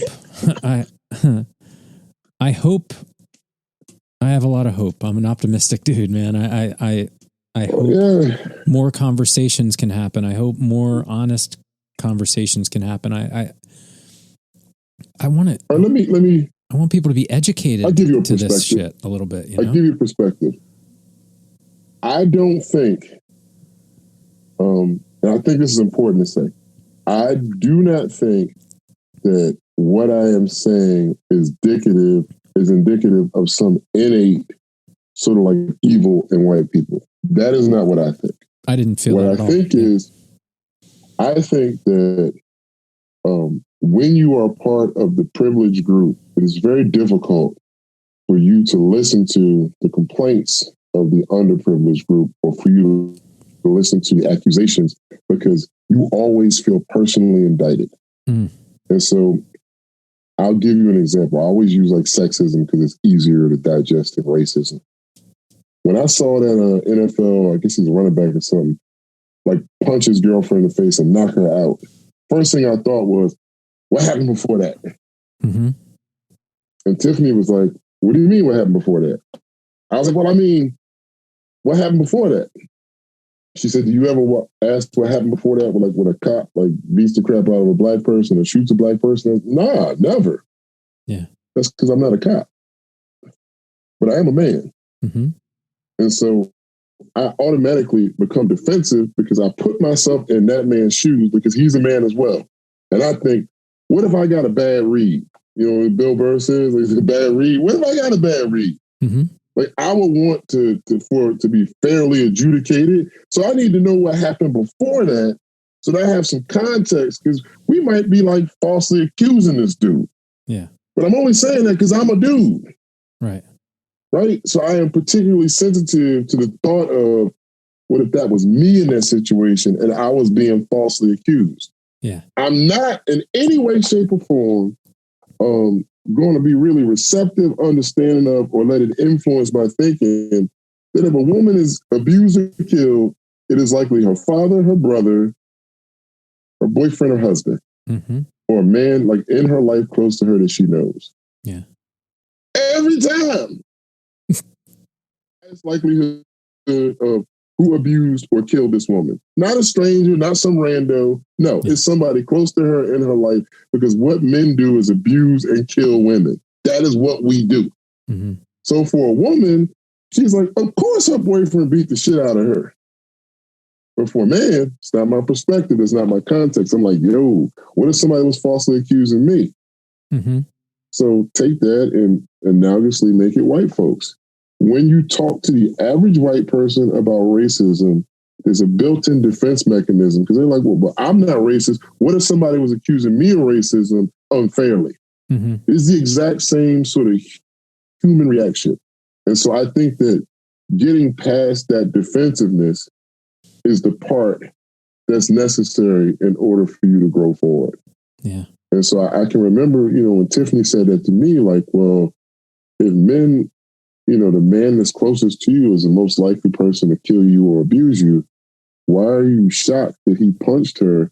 And why do you somehow want to, I don't know, find a way to like make him innocent? Like, you saw him punch her. Yeah. I think that by logical conclusion, you could just say, well, since men tend to abuse women, he's probably abusing his girlfriend. Mm-hmm. Same way when white folks see like a white police officer shoot a black person, they don't go to, well, they do that a lot, so that's probably what happened. No, they're like, he was just doing his job, discharging his duty. Like, you see what I'm saying? It's a natural reaction to sort of defend the person that you most relate to, because for exactly the reason that you find them relatable. Yeah. And so you imagine yourself in that position yourself. So even somebody who is not racist, I think, will be more sympathetic in that situation, unless they're all the way to the other side where they're like, no, like where I am now. Like, having had that conversation with Tiffany, I will never look at that particular brand or version of sexism. I'll never look at that from that same skewed perspective again. Yeah, yeah. So you are able to adapt and learn quickly. Absolutely. And I guess my optimism is that maybe more people than we think can do that finally now. This was a tipping point. But how grand would you got to be? kind of realize that the higher you up in the hierarchy, the more difficult that is to do. So I'm like more accepting of the fact that sexism is difficult for women because I also deal with racism. So it's analogous. Yeah. Yeah. And I am not the man at the top of the food chain. Whereas a white dude, not necessarily. Yeah. You know what I mean? So it's the same thing where you kind of go, well, the more privilege you have, the harder it is to jump that hurdle. And so it's easy for me. Like it's like when you're in corporate America, who's the person that's like most likely to torment me? Probably some white dude. Well, if you're in corporate America, who's the most likely person to torment some white woman? Probably some white dude. So you find like a natural fit, right? Where it's like, if the people who I find to be the most racist or whatever, sort of exhibiting that behavior towards me are the same people as this white woman, we find this sort of natural gravitation to each other. Right up until you're like, well, is sexism superior or is racism superior? Because now I got to look at her and figure out, well, which one of us is second? Am I second because I'm a man, or are you second because you white? And that's when the fucking, the whole, we're no longer allies. Holy shit. Yeah.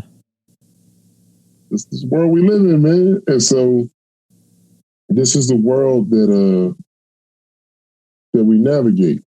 Yeah. You know what I'm saying? Like, even white women, what are they dealing with? They dealing with equality versus equity with white dudes. So do they want equality for everybody? Or do they want the opportunity to exploit other people the same way the white men do? Yeah. You see what I'm saying? Like the idea of like, do you want a seat at the table or do you want to change what goes on at the table? Because you got black people who, when they get a seat at the table, all of a sudden they don't give a fuck about black issues no more because they got a seat at the table. You know what I mean? Like, yeah. So it's like, well, are you trying to change the system, or do you just want to be able to exploit the people in the system, like the people at the top? Like, what are your motives even? So it's like, I think it's a mixed bag. I think that it all marches forward. I think that nothing that we've seen is particularly out of character for the United States. I think that the way we interact with one another socially is a pendulum. I think that pendulum swings back and forth, sort of like, I don't know if it's in search of balance, but it definitely swings back and forth. Yeah. And so when Obama happened, I knew that Donald Trump was inevitable. I just didn't know what that would look like. What was going to represent. What was variable X going to be? And it turned out it was Donald Trump. You know what I'm saying? But the writing's been on the wall for some number of years, a Tea Party, all that kind of shit where you go, wait, but I'm trying to understand, like, whatever it was that invigorated y'all seem to have disappeared. Like, you know, when you kind of, so, I mean, it's like the Blue Lives Matter crowd attacked Blue Lives. Yeah. While Blue Lives were in the crowd. Mm-hmm. So you had Blue Lives protesting, you had Blue Lives defending, and the people who, it's disrespectful for you to kneel, but we're going to storm the Capitol with Confederate flags. It's hypocrisy, no thought, no real, like, it's insane, dude. It is insane. It is literally insane when you go, wait. I just want to understand. Blue Lives Matter. Okay, all right. Even Blue Lives Matter is a bit of an anomaly for me because I would say that, you know, blacks disproportionately, in terms of percentage, right, are convicted for more crimes. But so maybe we disproportionately kill police officers to our population proportion, but police officers are primarily killed by white folks. So when the pushback against Black Lives Matter is Blue Lives Matter, that doesn't make sense to me because black people don't kill cops. Yeah. Black people are killed by cops. White people kill cops.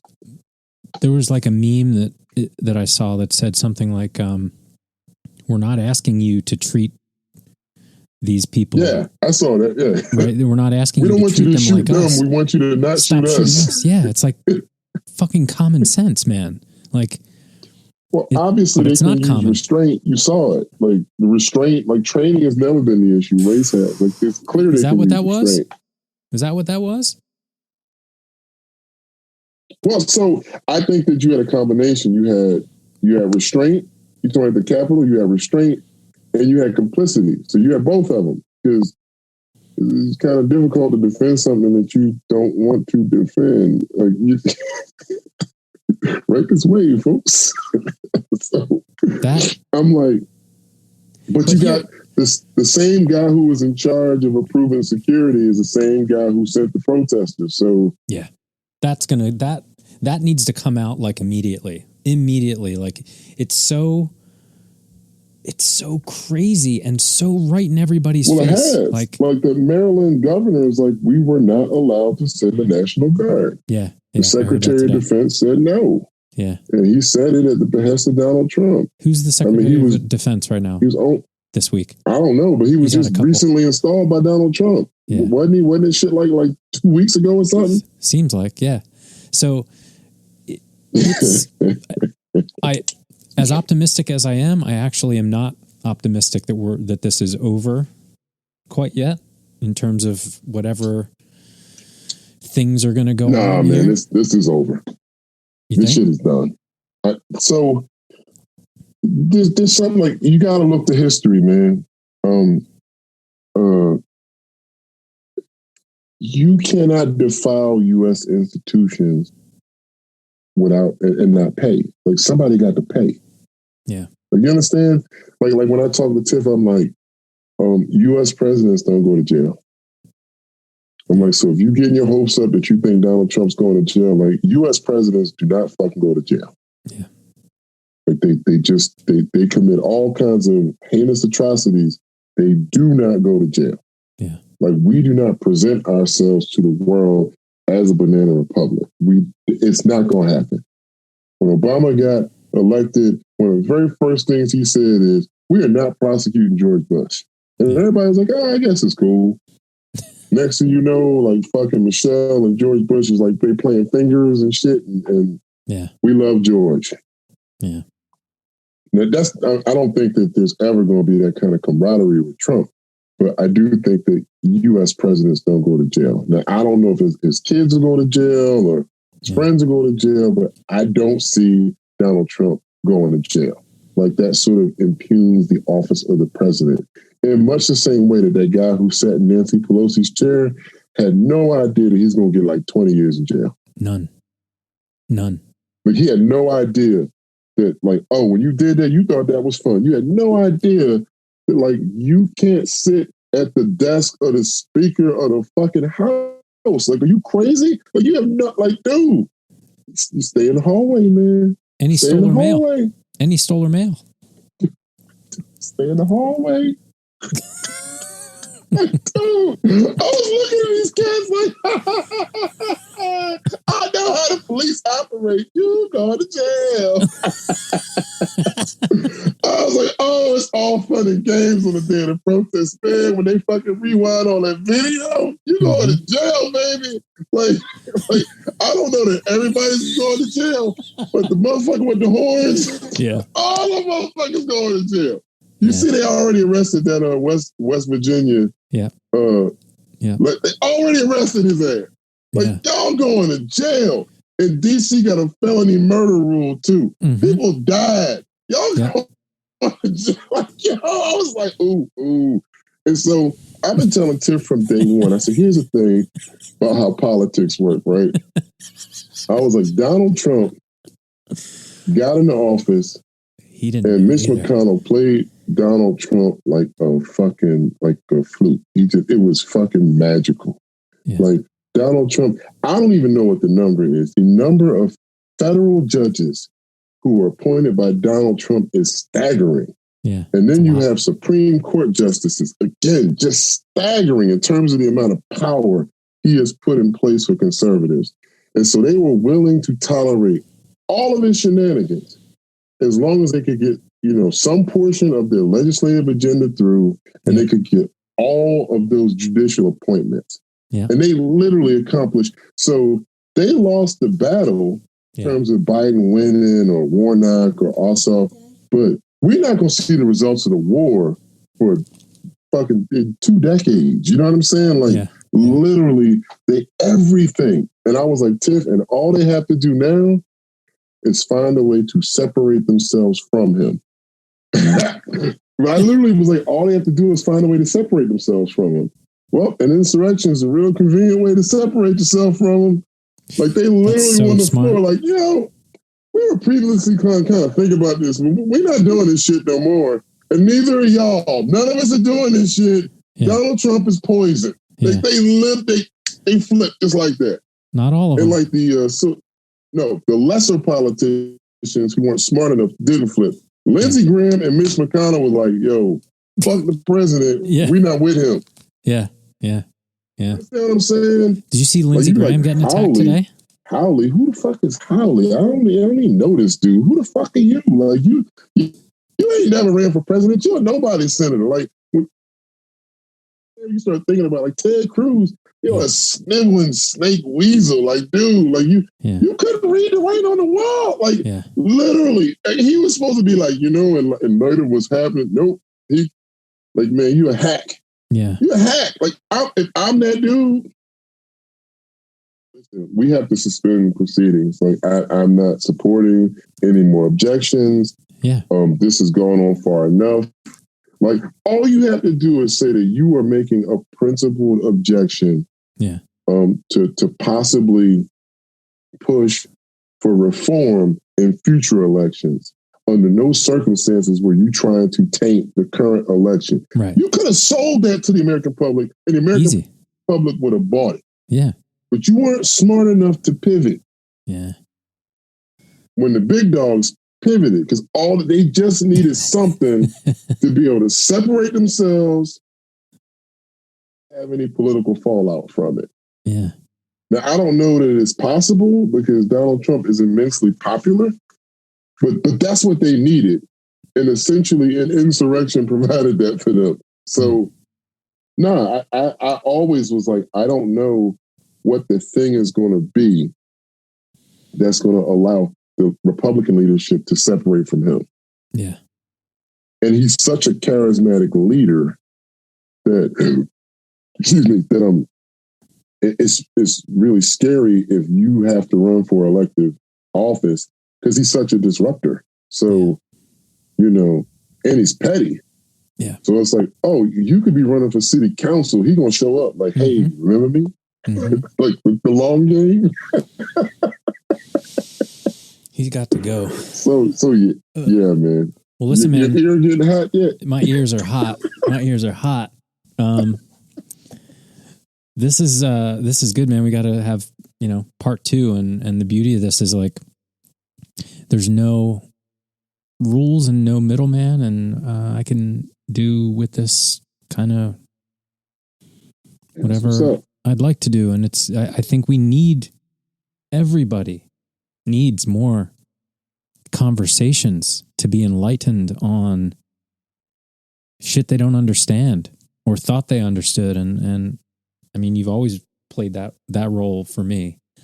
And yeah, I admire talking to my wife, she did that for me. I admire your honesty and everything that you I think you're a great person, and I appreciate you. Thanks, dude. I appreciate that, man. And yeah, my wife was very instrumental in helping me with the same thing. Like, I remember telling her, like, I voted for Hillary, but I didn't like it, and I don't particularly trust her. And she said, well, it's just sexism. I said, sexism? What do you mean sexism? Like, I don't like her. I don't trust her. She just something about her that's not trustworthy. And she said, well, what politician do you trust? I said, shit, that's a trick question. Yeah. That's a shit. She got me. Because when I tell you I trust any politician, I have disqualified myself from the conversation. Yeah. And when she said it, I said, damn.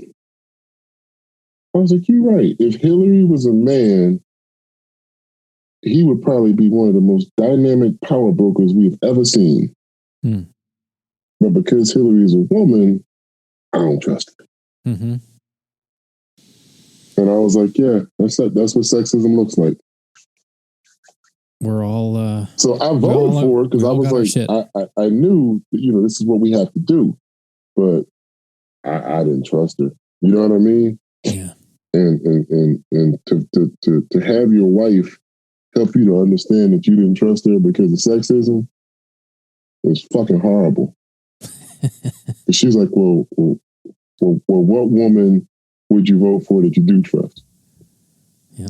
And I'm just kind of like, well, now I'm trying to think, well, who's popular enough that I can, damn it. Just be like, hey, you forgot our 3rd anniversary. Tap out.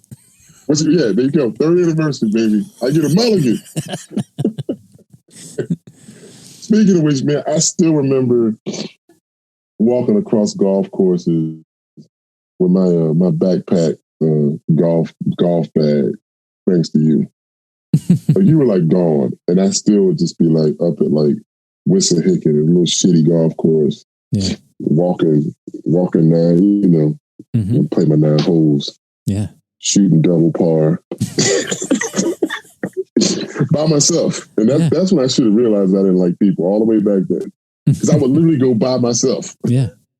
Like, I didn't find a single person to golf with, and I knew plenty of people who golf. I would go by myself. I would walk, and I would have that shit on my shoulders, and good times, man. Good times. Well, listen, man. I really sincerely mean that. Let's keep doing this. It doesn't always have to be, podcast, but I want to stay in touch and. What's up? And then let me know. This, I've committed I'll definitely do the this. Podcasting, but I'll just call you, I guess. Yeah, that too. That too. Obviously. But I'm going to keep doing this. I've committed to doing it every week, and when we can travel and get together again, I look forward to doing this in person, sharing a meal, and That's what's up, man. That'd be very cool. Like I said, it's kind of horrible making new friends. No offense to my new friends.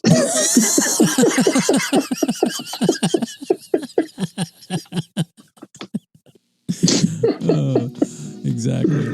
Like, man. I've got you under my skin. I've got you